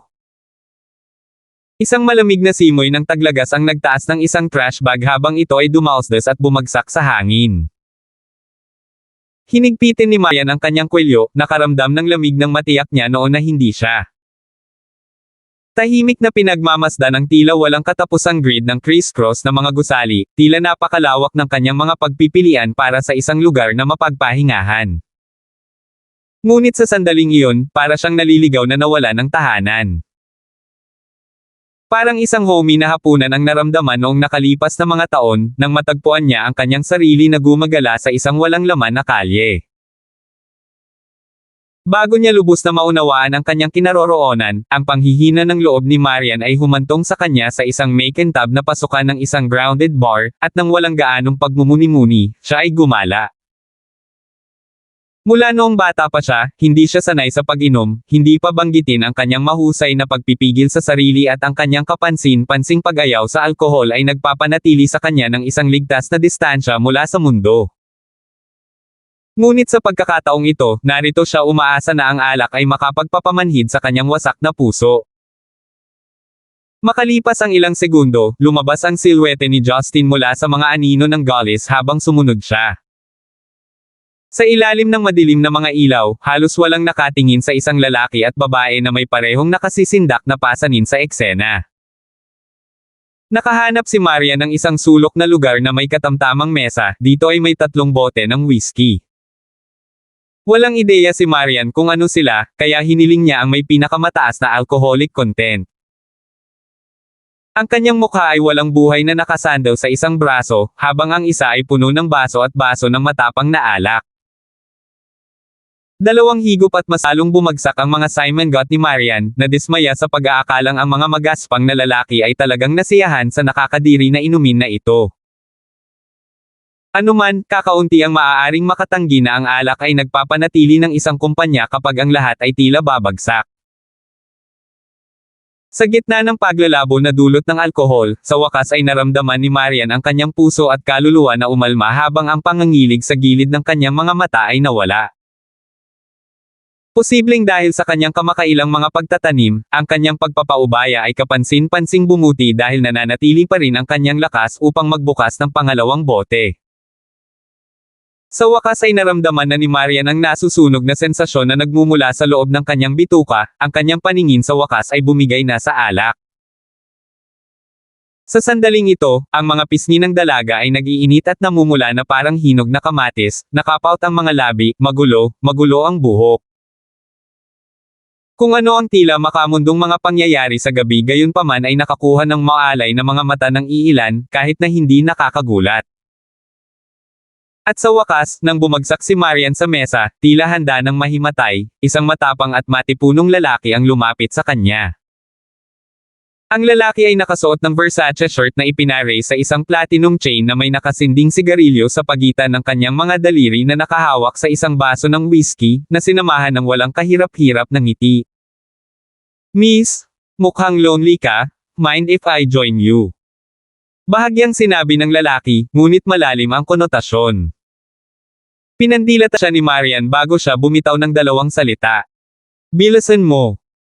Kahit malabo ang isip niya sa puntong iyon ay nawalan pa siya ng malay. Ang lalaki, gayunpaman, ay hindi pinanghinaan ng loob habang hinahabol niya. Ang buhay ay puno ng mga sakuna, deadbeat na negosyo, o nasirang relasyon. Siguro kung ano ang sa iyo, gusto mo bang ibahagi? Si Marian sa puntong iyon ay sobrang lasing para sumagot, hindi sigurado kung gaano karaming alak ang mayroon siya. Handa na siyang umalis. Nang magtangka siyang tumayo, naramdaman niya ang pagbuhos ng alak sa kanyang ulo ng sabay-sabay habang siya ay pasuray-suray, halos hindi nakahawak sa kanyang balanse habang nakakapit siya sa mesa. "Mag-ingat, tulungan mo ako." Handa nang abutin ng lalaki para alalayan siya sa kanyang baywang. Bago pa siya makalapit ay isang malakas na puwersa mula sa likuran ang kumapit sa kanyang kwelyo at pilit siyang pinaupo sa upuan ng kainan. Ang lalaki ay natakot habang siya ay riktibong lumingon sa kanyang likuran, at nakita niya ang isang napakalamig na estranghero na nakatitig sa kanyang kaluluwa. "That's enough bullshit for the night. Keep your hands to yourself. Iyan ang babaeng kausap mo." Ginawa ni Justin ang kanyang hindi pa nagagawang diskarte. Dati, nakaupo siya sa malayong sulok, okupado ng alak habang nasa tamang anggulo upang pagmasdan si Marian mula sa malayo. Hindi niya pinakialaman ang labis na pag-inom nito dahil naunawaan niyang ito ang lunas na lubhang kailangan nilang dalawa noon. Dahan daw ang inangat ni Marian ang kanyang ulo. Nanlalabo ang mga mata, tinitigan niya ang bisita, na humantong sa kanyang pag-crack ng isang inosente, nakakaakit na ngiti, na iniwan ang buong venue sa pagkamangha. Sa gitna ng malamig at hindi kaakit-akit na aura na ipinakita niya, ay isang kaakit-akit na pangakit na ikinatuwa ng lahat ng mga nanunood. "Sino ang babae mo? Kilala pa ba kita, sir?" 1092. Habang nagsasalita, unti-unting nababalot ng alak ang kanyang sentido habang pasuray-suray siya sa bawat hakbang. Mabilis na sinagot ng estranghero ang sinabi ni Marian, ngumingiti sa tuwa habang tinatapik niya si Justin sa balikat. Nakakatakot ang iyong palusot, magiliw na umaarte kapag ang babae ay nasasayang. Sa pampublikong lugar, ang aming mga pagkakataon ay pantay-pantay. Kung ikaw ay may tiwala, gawin siyang kusang loob na umalis kasama ka. Hindi pinansin ni Justin ang lalaki habang nagpapatuloy siya at nakahawak sa kamay ni Marian. Tumigil ka na sa pag-inom kung hindi mo kaya. Dapat tumigil ka kapag malapit ka ng mahimatay. Tara, uwi na tayo. Bitawan mo ako. Sino ka ba? Gosh! Naiinis na inilabas ni Marian ang kanyang dila, lasing na sinubukang kumala sa kanyang pagkakahawak. Ngunit si Justin ay matatag at hindi sumusuko. Sa panunood habang ang surprise package ng gabi ay kukunin na ni Justin, ang estranghero ay lumapit sa kanyang pagtatanggol. Bitawan mo siya. Ni hindi kanya kilala. Sino ka para magdesisyon kung ano ang pinakamabuti para sa kanya? Kung noon pa, ang lalaking ito ay dinurog na ng laman bago niya binigkas ang kanyang unang salita. Ngunit sa mga araw na ito, si Justin ay nagmature na sa personalidad at piniling iwasan ang mga hindi kinakailangang pisikal na katangian sa mga karaniwang tao. Ako ang asawa niya. Wala na. Kung pipilitin mo kailangan kong kumilos, mataimtim na deklara ni Justin. Ang asawa niya. Anong kalokohan? Napabuntong hininga si Justin sa katotohanan na ang katotohanan ay palaging hindi nakakakumbinsi. Ilipat. Si Justin ay tapos ng magsalita habang binuhat niya ang lalaki sa kwelyo, at parang inflatable na larwang itinapon siya sa diner couch sa di kalayuan. Ang sigaw ng lalaki ay iniwan ang karamihan sa takot. Niyakap ni Justin ang disoriented na si Marian at umalis sa bar.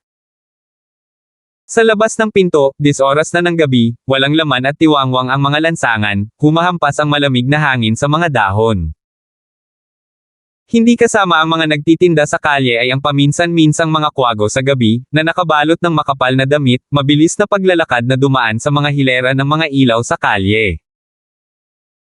Malamang na pinalakas ng malamig na hangin, ang ulo ni Marian ay tila lumiwanag ng kaunti habang iniangat niya ang kanyang ulo, mabilis na nakatutok sa mukha ni Justin. Ang kulit mo. Damn mo, Justin. Bitawan mo ako. Ay. Sasaksakin kita, sisirain kita. Sa gitna ng pagmamaktol at pagbuga, ang mga kamay ni Marian ay mahinang sumuntok sa kanyang mukha at dibdib. Pinisil ang kanyang ilong, kinurot ang kanyang mukha, hinihila ang kanyang buhok, at pagkakapit sa kanyang mga balikat. Nagtatampo siya na angkop sa isang 5 taong gulang na bata. Si Justin kasama ang kanyang asawa sa kanyang likuran ay naglakad patungo sa direksyon ng parking lot, pinahintulutan ang kanyang walang katapusang barrage ng pagdurusa. Matapos ang mahabang gabi ng matinding pag-inom, sa wakas ay nagawa niyang pakalmeyan ang sarili. Sa kaibuturan niya alam niya na walang nangyari sa pagitan ni Marian at Hansen. Pero ang ikinagalit niya noon ay nasira ang tiwala nito sa kanya nang pinili niyang magsinungaling sa kanilang mga mukha. Ngunit nang magsimula siyang mag-isip para sa kanyang pananaw, makatwiran lamang na pinili niyang iwasan ang pagbanggit sa kanyang engkwentro. Ang paggunita sa nakaraang insidente kung saan niyakap siya ng pisikal sa kanyang opisina, kahit na ang alikabok ay naayos at ang lahat ay naging maayos, ang proseso mismo ay dapat na nag-iwan sa kanya ng trauma. Kasalanan niya na siya ay hindi makatwiran at pabago-bago, ngunit ang kawalan niya ng tiwala sa kanya ay may kasalanan din. At sa pamamagitan ng pagdaragdag ng panggatong sa apoy, ang mapusok na desisyon ni Rebecca na kunan ng lihim ang kanyang larawan ay tiyak na nasira ang kanyang pagmamataas na parang isang palaso sa dibdib. Halos walang pagdududa sa kanya ngayon para sa kanyang pasabog na reaksyon kaninang gabi. Habang ang hindi pagkakaunawaan sa isa't isa ay nakasalansan sa bawat break, si Justin sa puntong iyon ay wala ng interes sa insidente. Nawala lahat ng galit niya.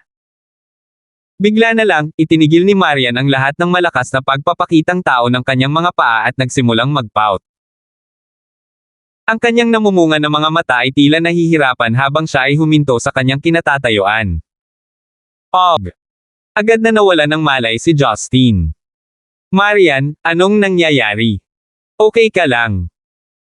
Muling namula ang mukha ni Marian na parang kamatis, tila walang interes na pahirapan pa si Justin habang siya ay nakasimangot na nag-pout.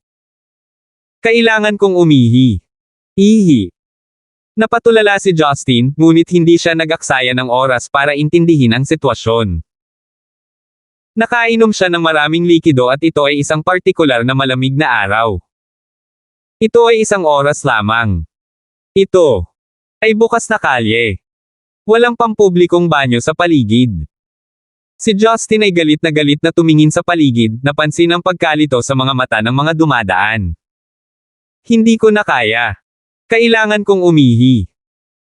Kadalasan ay nasa ilalim pa rin ng impluwensya ng alak, tumakbo si Marian patungo sa isang junction sa tabi ng isang tindahan ng merchandise corner, at sinimulang ipasok ang kanyang mga daliri sa coat upang alisin ang butones ng kanyang pantalon. Natigilan si Justin. Pagkatapos ay hinawakan siya nito sa sobrang gulat. Hindi ka pwedeng umihi dito. May mga nanonood. Og. Wala akong pakialam. Kailangan ko talagang umihi. Si Marian ay nag-away at nagtampo, na tila nasa kanyang limitasyon. Hindi pa nakita ni Justin ang tahasan at katawa-tawang bahagi niya, na nagngangalit ang kanyang mga ngipin, itinulak niya si Marian sa likod ng isang dumpster. Pwede kang umihi sa likod niyan. Haharangen ko sa harap. Hoy, may hangin sa sulok na ito, kung umihi ka dito maamoy mo ang ihi pagkatapos nito. Matapos ayusin ni Justin ang kanilang mga pwesto, tumalikod siya sa kanya, hinarangan ang mausisa na tingin ng mga bystanders. Dahil sa malamig na panahon, medyo banayad ang amoy ng dumpster. Kung hindi, sa init ng tag-araw, ang buong eskinita ay nilalamon na ng nakakapanghinayang amoy nito. Para naman kay Marian sa likod, wala siyang pakialam sa bango, habang sinimulan niyang pakalmayan ang sarili mula sa bigat na dinadala niya. Narinig ni Justin ang mga tunog ng paglabas ng tubig habang nagsimula siyang sumangot mula sa pagtawa. Ni minsan ay hindi niya naisip na balang araw ay magsasanggalang siya sa isang babae sa pampublikong pag-ihi. Lalo na hindi ang kanyang sariling asawa, ang dakila at matikas na si Marian. Ang isang imaheng tulad nito ay minsan sa isang buhay na alaala. Kasunod nito, ang mga tunog ng mga damit na nagsisipilyo sa isa't isa ay narinig mula sa likuran.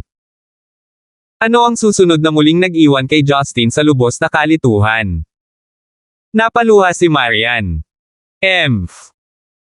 Agad na lumingon si Justin at nakita niya si Marian na nakatayong patayo habang ang kanyang mga palad ay nakadikit sa dingding at nanginginig ang kanyang mga balikat habang tumutulo ang mga luha mula sa kanyang mga pisngi papunta sa mga puddle sa ibaba. Marian. Ako. Bago pa makapagsalita ng marami si Justin, mas lumakas ang iyak ni Marian dahil handa na niyang ilabas ang lahat ng kanyang kawalang kasiyahan. Tingnan mo ang sorry state na kinaroroonan ko ngayon. Inakusahan ng biyenan ko, pinagdudahan ng sarili kong asawa, hinamak ninyong lahat. Ano bang nagawa kong mali para mauwi sa ganito? Lumabas sa kalagitnaan gabi, takot na umuwi. Dito sa labas umiinom ng mag-isa, lasing at sayang. Para akong isang felon, pinalayas sa bahay, na disgrasya, kahit sa publiko ay umiihi sa kalye. Simula nang ikasal ako sa'yo, para akong psychopath, tanga. Isang ganap, walang kwentang tanga. Sa isang banda, nag-aalala ako sa iyo, at ang isa naman ay asar. Pakiramdam ko ay wala akong kontrol kundi isang puppet sa isang string. Tama si Talia. Hindi na ako dati. Hindi ko na alam kung sino ako. Hindi na ako mabubuhay ng ganito, parang baliw. Ako si Marian. Hindi ako ang sisidla ng pagmamahal mo, Justin. Kahit na ang isang basurahan, nananabik para sa iyong awa. Sasabihin ko sa iyo ngayon. Kung patuloy akong magiging paranoid sa lahat ng aking emosyon, sa palagay ko ay hindi na ako magtatagal. Natigilan si Justin sa kanyang kinatatayuan, hindi niya magawang maabot kahit gaano pa niya kagusto sa sandaling iyon. Ang mga paa ni Marian ay kakaibang maliksi habang siya ay pasuray-suray at bumagsak sa kanyang katawan, tulad ng isang koala sa matapat na puno nito, na tila handang dumula sa lupa anumang minuto. Hobby. Itinagilid ni Marian ang kanyang ulo, sa kanyang malarosas na pisngi ay may pagkadismaya. Nandito na ako. Hinawakan siya ni Justin sa kanyang yakap, pinipigilan siya. Nahihiya si Marian, namumula pa rin ang kanyang mga mata dahil sa lahat ng luhang palm attack. Ngunit ang kanyang kalooban ay bumagsak ng kumpletong 180 mula sa alak nang sa susunod na sandali ay tila masigasig siya, bumubulong sa kanyang mga salita sinabi niya. Sinasabi ko sa iyo dito at ngayon na nakilala ko si Hansen. Pero hinanap niya ako para sa isang collaboration. Nagmamakaawa siya at nagsusumamo at hinawakan niya ang kamay ko. Pero tinalikuran ko siya. Noong araw, may nararamdaman ako para sa kanya. Pero sobrang mali ba kahit walang nangyari? Ikaw ang unang lalaking minahal ko ng totoo. Kahit na hindi ka pwedeng maging akin lang, kaya kung tiisin iyon, dahil ikaw ang lalaking nag-iisang humila sa akin palabas sa impyerno at bumalik sa langit. I love you like crazy. Alam kong maaaring isang makasarili na pag-iisip na gusto kitang mag-isa, ngunit nagkamali ako sa nakaraan. Naligaw ako. Kaya kong tanggapin iyon, at pinili kong kalimutan ang mga bagay na nagpalungkot sa akin. Pero, kung mahal mo talaga ako, bakit hindi mo na lang ako tiwalaan? Si Justin, na may nanginginig na mga kamay, ay hinawakan siya ng mahigpit sa kanyang mga braso, inilapit ang kanyang mga labi sa kanyang tainga. May tiwala ako sa iyo. At kasalanan ko, sorry talaga. At habang nangyari iyon, bumagsak si Marian sa kanyang dibdib, bumubulong habang siya ay natutulog. Napabuntong hininga si Justin, sa gitna ng naghihirap na puso. Tumayo siya, ikinapit ang kanyang mga binti sa kanyang baywang, at inakay ang babae patungo sa direksyon ng sasakyan. Samantala, si Marian, kapansin-pansing pagod sa pisikal at emosyonal ay sa wakas ay natahimik na. Sa kalaliman ng hanging gabi, tila sila ay nag-iisa sa mundo, unti-unting lumilipes sa mga lansangan, ishakbang sa isang pagkakataon. 1093. Ang liwanag na dulot ng alak ni Marian ay nagulat kay Rebecca at Yuna nang makarating sila sa bahay. Ganap na kayang alisin ni Justin ang alak mula sa kanyang daluyan ng dugo, ngunit pagkatapos ng ilang pag-iisip, nagpasya siyang hindi ito at piniling igalang ang kanyang desisyon. Kung tutuusin, nasayang lang siya para pigilan ang kanyang emosyon. Magiging malupit kung ipagkait sa kanya iyon. Ang dalawang nakatatanda naman ay napuyat sa pag-aalala sa pagbabalik ng mag-asawa. Sa halip, si Mina ang sumabay kay Leia sa kama. Kahit na nakita niya ang kanyang ina na naiiba sa kanyang karaniwang sarili, hindi ito nagtaas ng anumang alalahanin sa kanyang ulo. Ito.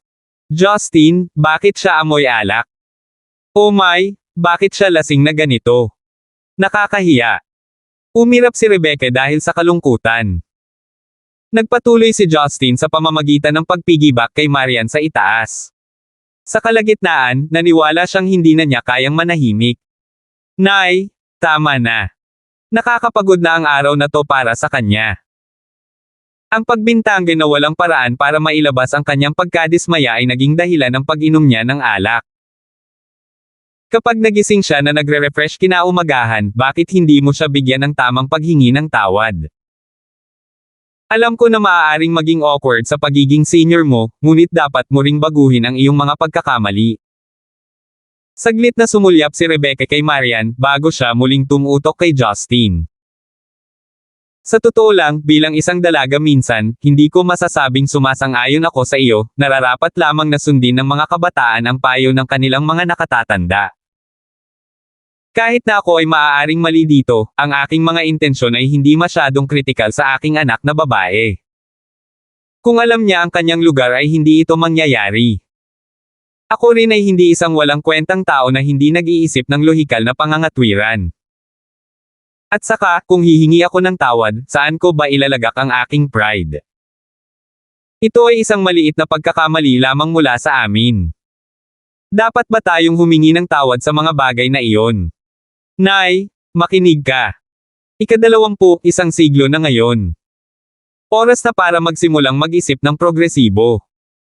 Talagang napagkamalan si Marian, hindi ba? Awkward na tumawa si Justin. Nandyan ngayon, ano ang ibig sabihin nito? Hindi ako ganoon katanda. Nangangatwiran si Rebecca, kahit na may pagkadismaya. Alam kong nagbago na ang panahon, at gagawin ko ang sinabi mo. Hihingi ako ng tawad sa kanya kapag nagising na siya bukas. Pero para sa iyo ang lahat. Kung hindi, hinding-hindi ko gagawin. Ano ba ito? Hindi ko sinasadya. Si Yuna sa tabi ay tumulong sa kanya. Rebecca, halika na. Hindi mo kailangang manalo sa bawat pagtatalo sa iyong mga anak. Alam kong dapat mong isipin na tama ka sa lahat ng ito, ngunit para sa kapakanan ng pamilya, ano ang dapat ikahiya kung humingi ka ng tawad? Hindi mo na naisin na magsimula muli ang Cold War, ngayon di ba? Matingkad na ngumiti si Justin na may napakalaking pasasalamat kay Yuna bago siya tumalikod at nagpatuloy sa pagkarga kay Marian sa kanyang silid.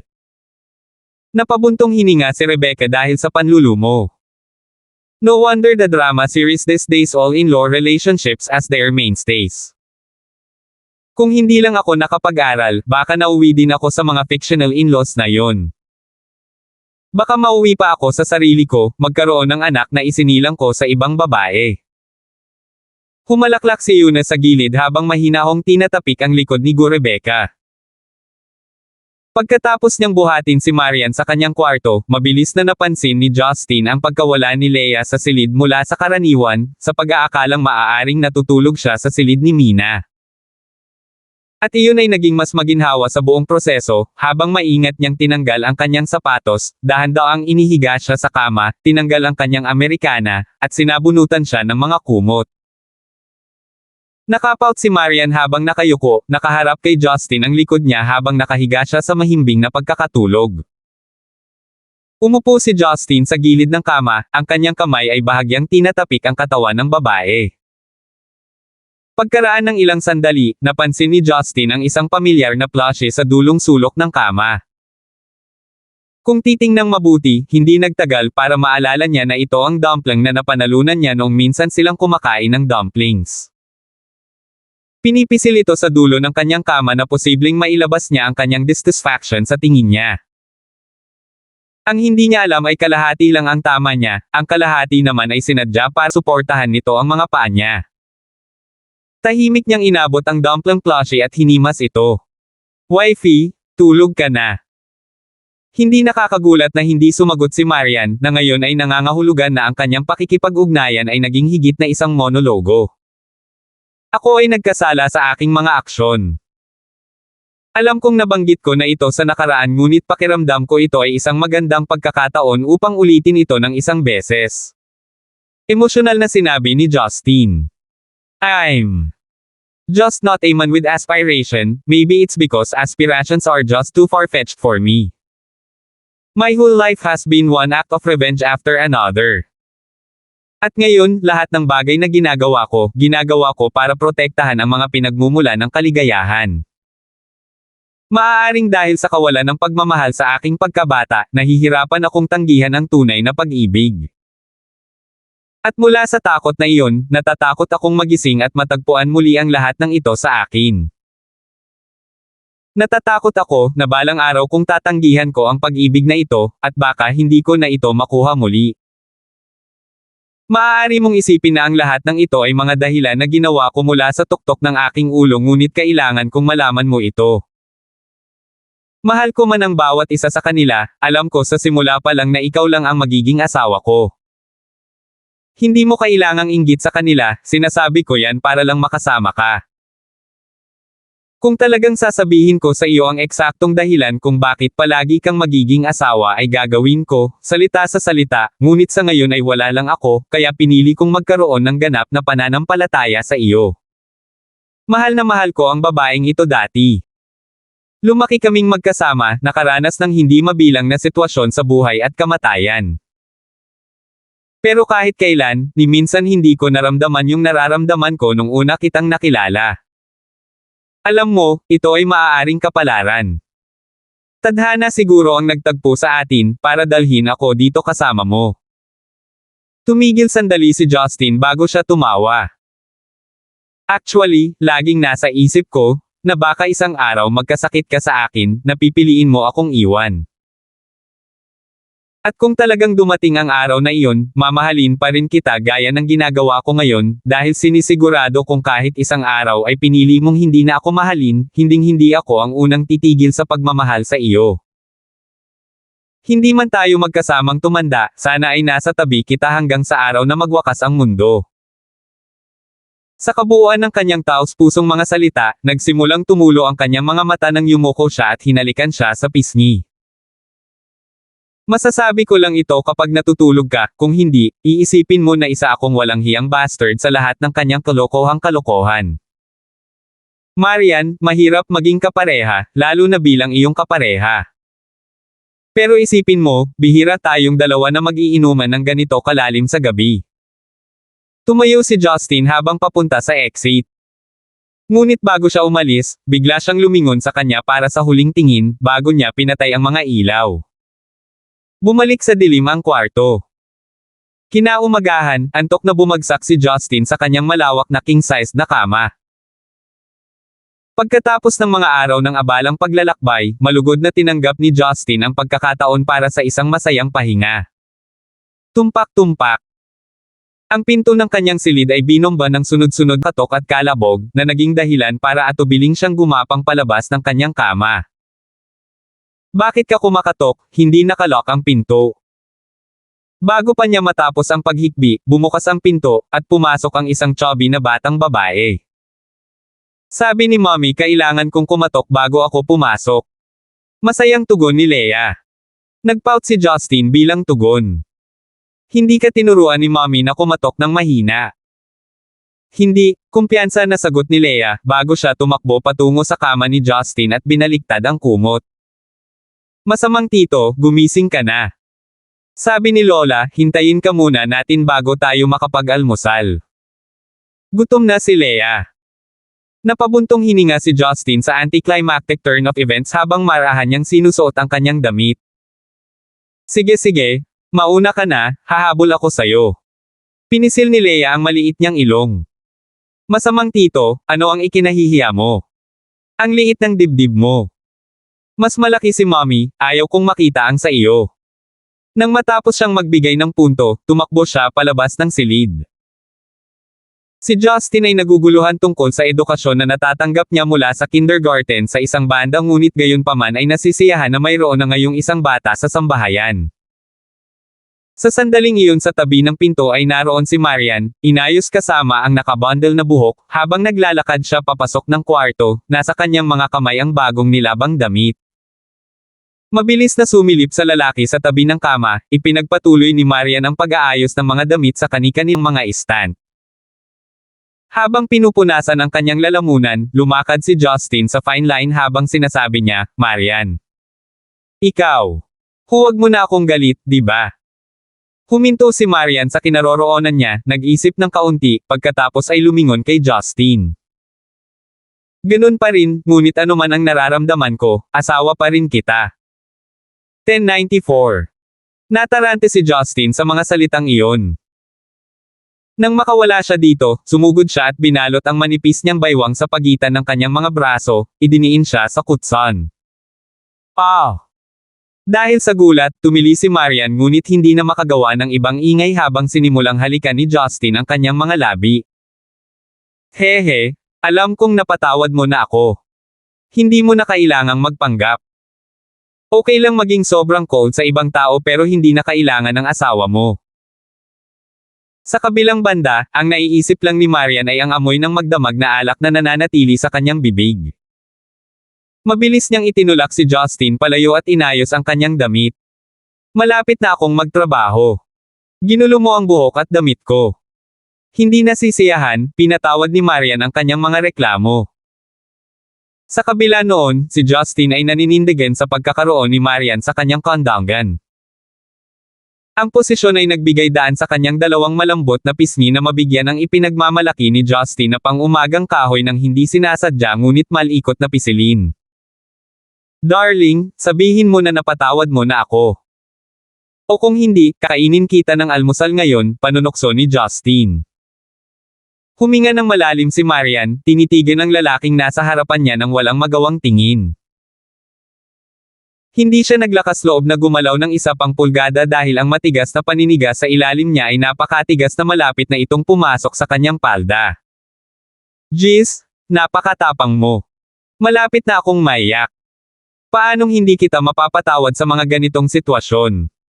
Sabi ni Marian habang pinipigilan ang Hajejek. Natigilan si Justin bago ito tuluyang namulat sa kanya. Nagpapanggap kang tulog kagabi. Dahil sa tuwa, kinagat ni Marian ang ibabang labi.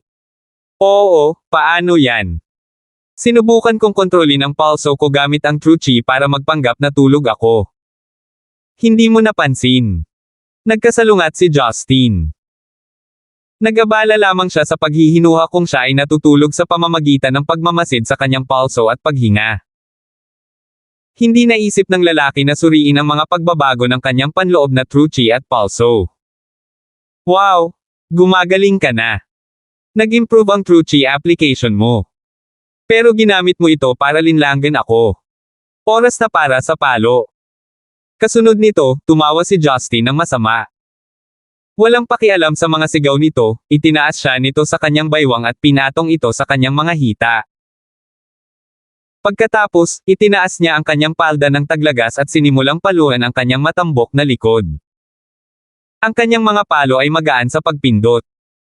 Ang tunog na nakuha nito ay malutong at malinaw bilang araw. Asar, sinimulan ni Marian na ihampas ang kanyang mga kamao sa kutsan. Justin. Binabalaan kita. Ibaba mo ako. Ako. Malapit na akong magalit. Kakaiba, tila nananaghoy si Justin, buong pusong nakatingin sa panty ni Marian. Nagsalita siya, Dam, nanay ka na ngayon pero nakasuot ka pa ng pink na panty na may Snoopy print. Kahit ako ay nagsisimula ng mawala ng lakas dito. Kaagad, namula ang mukha ni Marian.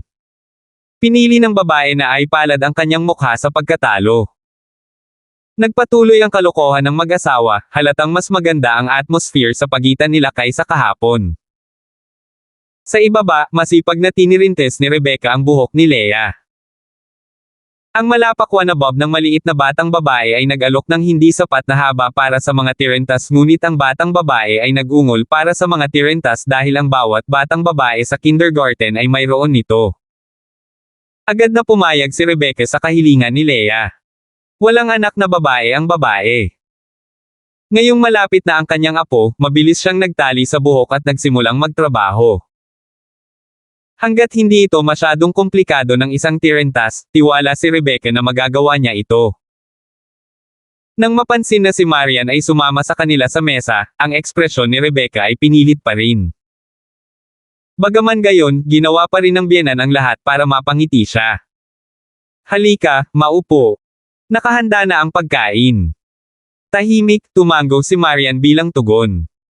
Tahimik siyang nagpatuloy sa pagkain pagkatapos umupo. Kakaiba ang tensyon sa pagitan ng mag-ina at manugang na babae. Nakaramdam lang si Yuna ng kawalan ng magawa nang makita ito. Hindi makakatulong sa sitwasyon ang pagpapabiye sa kanila, kaya mabilis niyang binuksan ang TV gamit ang remote para maibsan ang kapaligiran. Si Yuna ay nanirahan sa panunood ng broadcast ng balita sa umaga. Ang pamilyar na boses ng news anchor ay agad na nagpakalma sa kanyang pagkabalisa. Justin, pupunta ba si Jinsel ngayong gabi? Tanong ni Rebecca. Tumango si Justin. Sasanduan ko siya mamayang gabi. Dapat kang pumunta doon ng maaga. Noong huling pagbisita niya, hindi ko siya masyadong nakakausap.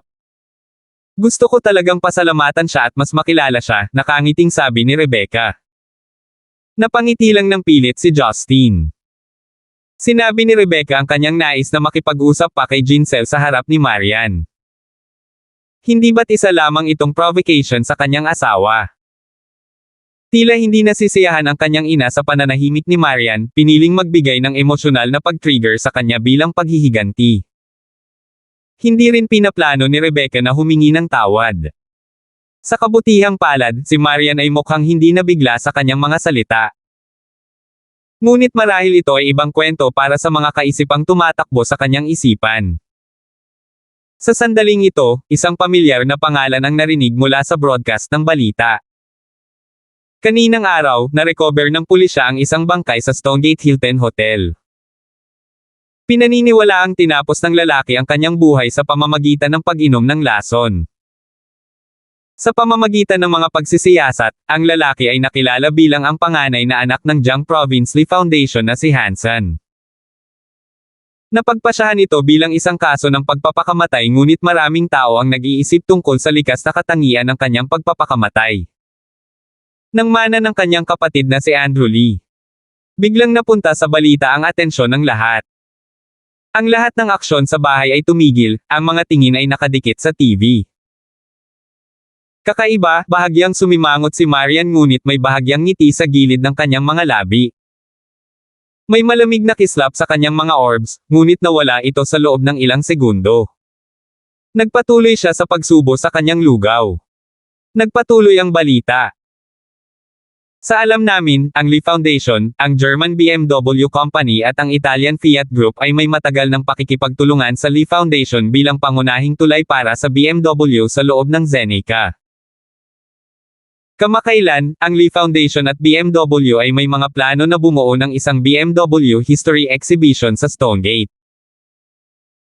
Ito ay isang plano upang pasiglahin ang mga benta ng BMW sa pamamagitan ng pagkakalantad sa kultura ng kotse. Ang taong namamahala ay nakatakdang si Hansen at nagpatuloy sila sa pag-recruit ng mga potensyal na mamumuhunan. Gayunpaman, idineklara itong kabiguan. Kagabi, ang kapatid ni Hansen na si Andrew ay nagpahayag na ang isang bagong kasunduan ay naabot sa isa sa mga nangungunang negosyo ng Stonegate, ang Yellow International. Magsasama-sama ang Yellow International at Andrew sa proyekto. Ipinagpalagay ng pulisya na ang pangunahing dahilan sa likod ng pagpapakamatay ni Hansen ay ang depresyon na nagmumula sa kanyang pagkabigo sa hidwaan ng pamilya. Sa puntong ito, sina Justin at Rebecca ay nakatitig na kay Marian. Yellow International. Hindi ba ibig sabihin ay kasali si Marian? Si Justin ay biglang napuno ng mga tanong. Nakakunot noo, tinanong niya, Marian, ano ang nangyayari? Bakit ka nagtatrabaho kasama ang kapatid ni Hansen? Naakit nito ang atensyon ni na Rebecca at Yuna sa kanya.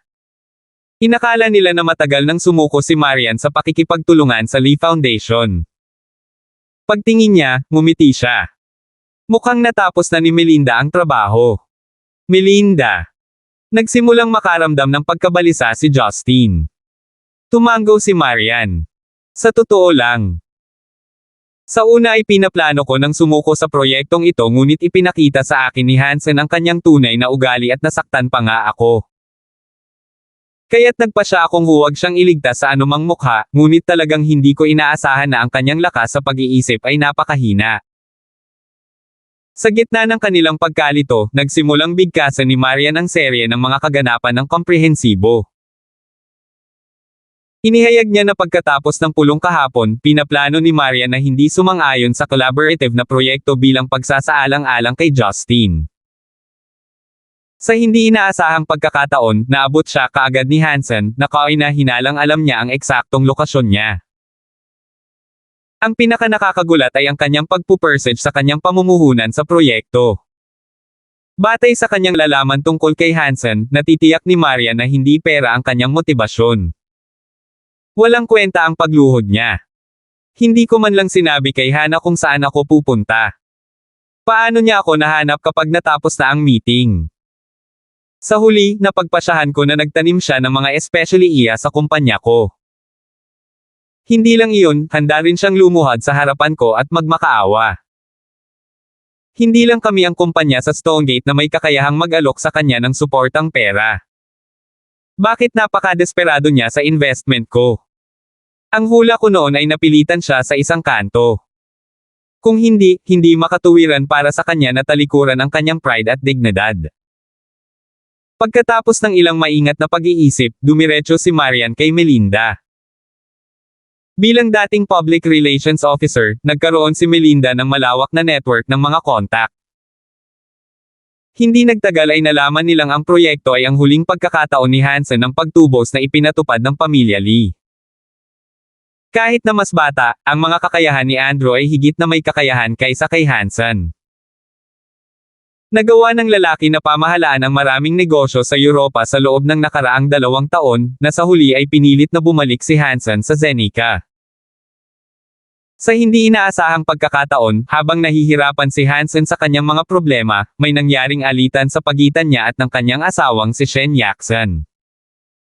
Sa huli, ang mag-asawa ay nagsampa ng diborsyo. Nawala ng suporta mula sa background ng pamilya ni Shen Yaxen bilang opisyal ng gobyerno, si Hansen ay parang isang ibong nabali ang mga pakpak. Ang kanyang katayuan sa loob ng kanyang pamilya ay gumuho na. Ang kasaluyang collaborative na proyekto ay natugunan ang balakid ng gobyerno ng Zenica. Gaano man siya magsumikap, ang gobyerno ay hindi masigasig na magbigay ng kanilang pag-aproba dahil sa kanilang proteksyon sa interes ng mga domestic na gawang sasakyan. Karamihan sa mga negosyo ay may pera ngunit walang kakayahan na isali ang kanilang mga sarili, na naiwan kay Hansen na may kaunting mga pagpipilian lamang. Si Andrew ay gumawa pa ng isang kasunduan upang ihinto ang anumang pakikipagtulungan kay Hansen. Ang tanging available sa kanya ay ang Yellow International ni Marian. Sa kasamaang palad para sa kanya, si Andrew ay isang matalino. Sa sandaling malaman niya na si Yellow ay may background na suporta mula sa pamilya Gibson at ang kanyang kapatid na lalaki ay may kaunting karne kasama si Justin at ang kanyang asawa, pinili niyang huwag makipag-ugnayan sa kumpanya. Ito ay upang maiwasan siyang masangkot sa hindi ginustong gulo. Matapos ipaalam sa akin iyon ni Melinda, hinayaan ko siyang makipag-ugnayan kay Andrew para talakayin ang bahagi ng kita pagkatapos ng proyekto. Kung handa siyang bigyan kami ng 60% nito, pipirmahan ko ang kasunduan at makikipagtulungan ako sa kanya. Sa ganoong paraan, maaalis ni Andrew ang kanyang kapatid sa negosyo ng pamilya. Dagdag pa, ang paghahanap ng paglalaan ng pondo mula sa gobyerno ay higit na abala kaysa sa pagkuha ng mas maraming pamumuhunan. Bukod, kapaki-pakinabang ang aking opisyal na katayuan. Hindi na kailangang makaranas ng anumang problema si Andrew habang naghihintay ng pag-aproba ng gobyerno. Bagamat ang pamilyang Lee ay kikita ng kaunti kaysa sa inaasahan nila, tinatanggap pa rin ito na mas mahusay kaysa sa pagkabigo sa buong proyekto. Matatagpuan ni Andrew ang kanyang posisyon habang maaari kong i-maximize ang aking personal na interes upang makumplito ang proyekto. Kung tutuusin sa mga balita ngayon, tiyak na pinirmahan na ni Melinda ang kasunduan. Nawala ang lahat kay Hansen, kaya siguro nagpasya siyang wakasan ang kanyang buhay. Salamat po at sinamahan ninyo ako, ingat lagi mga master.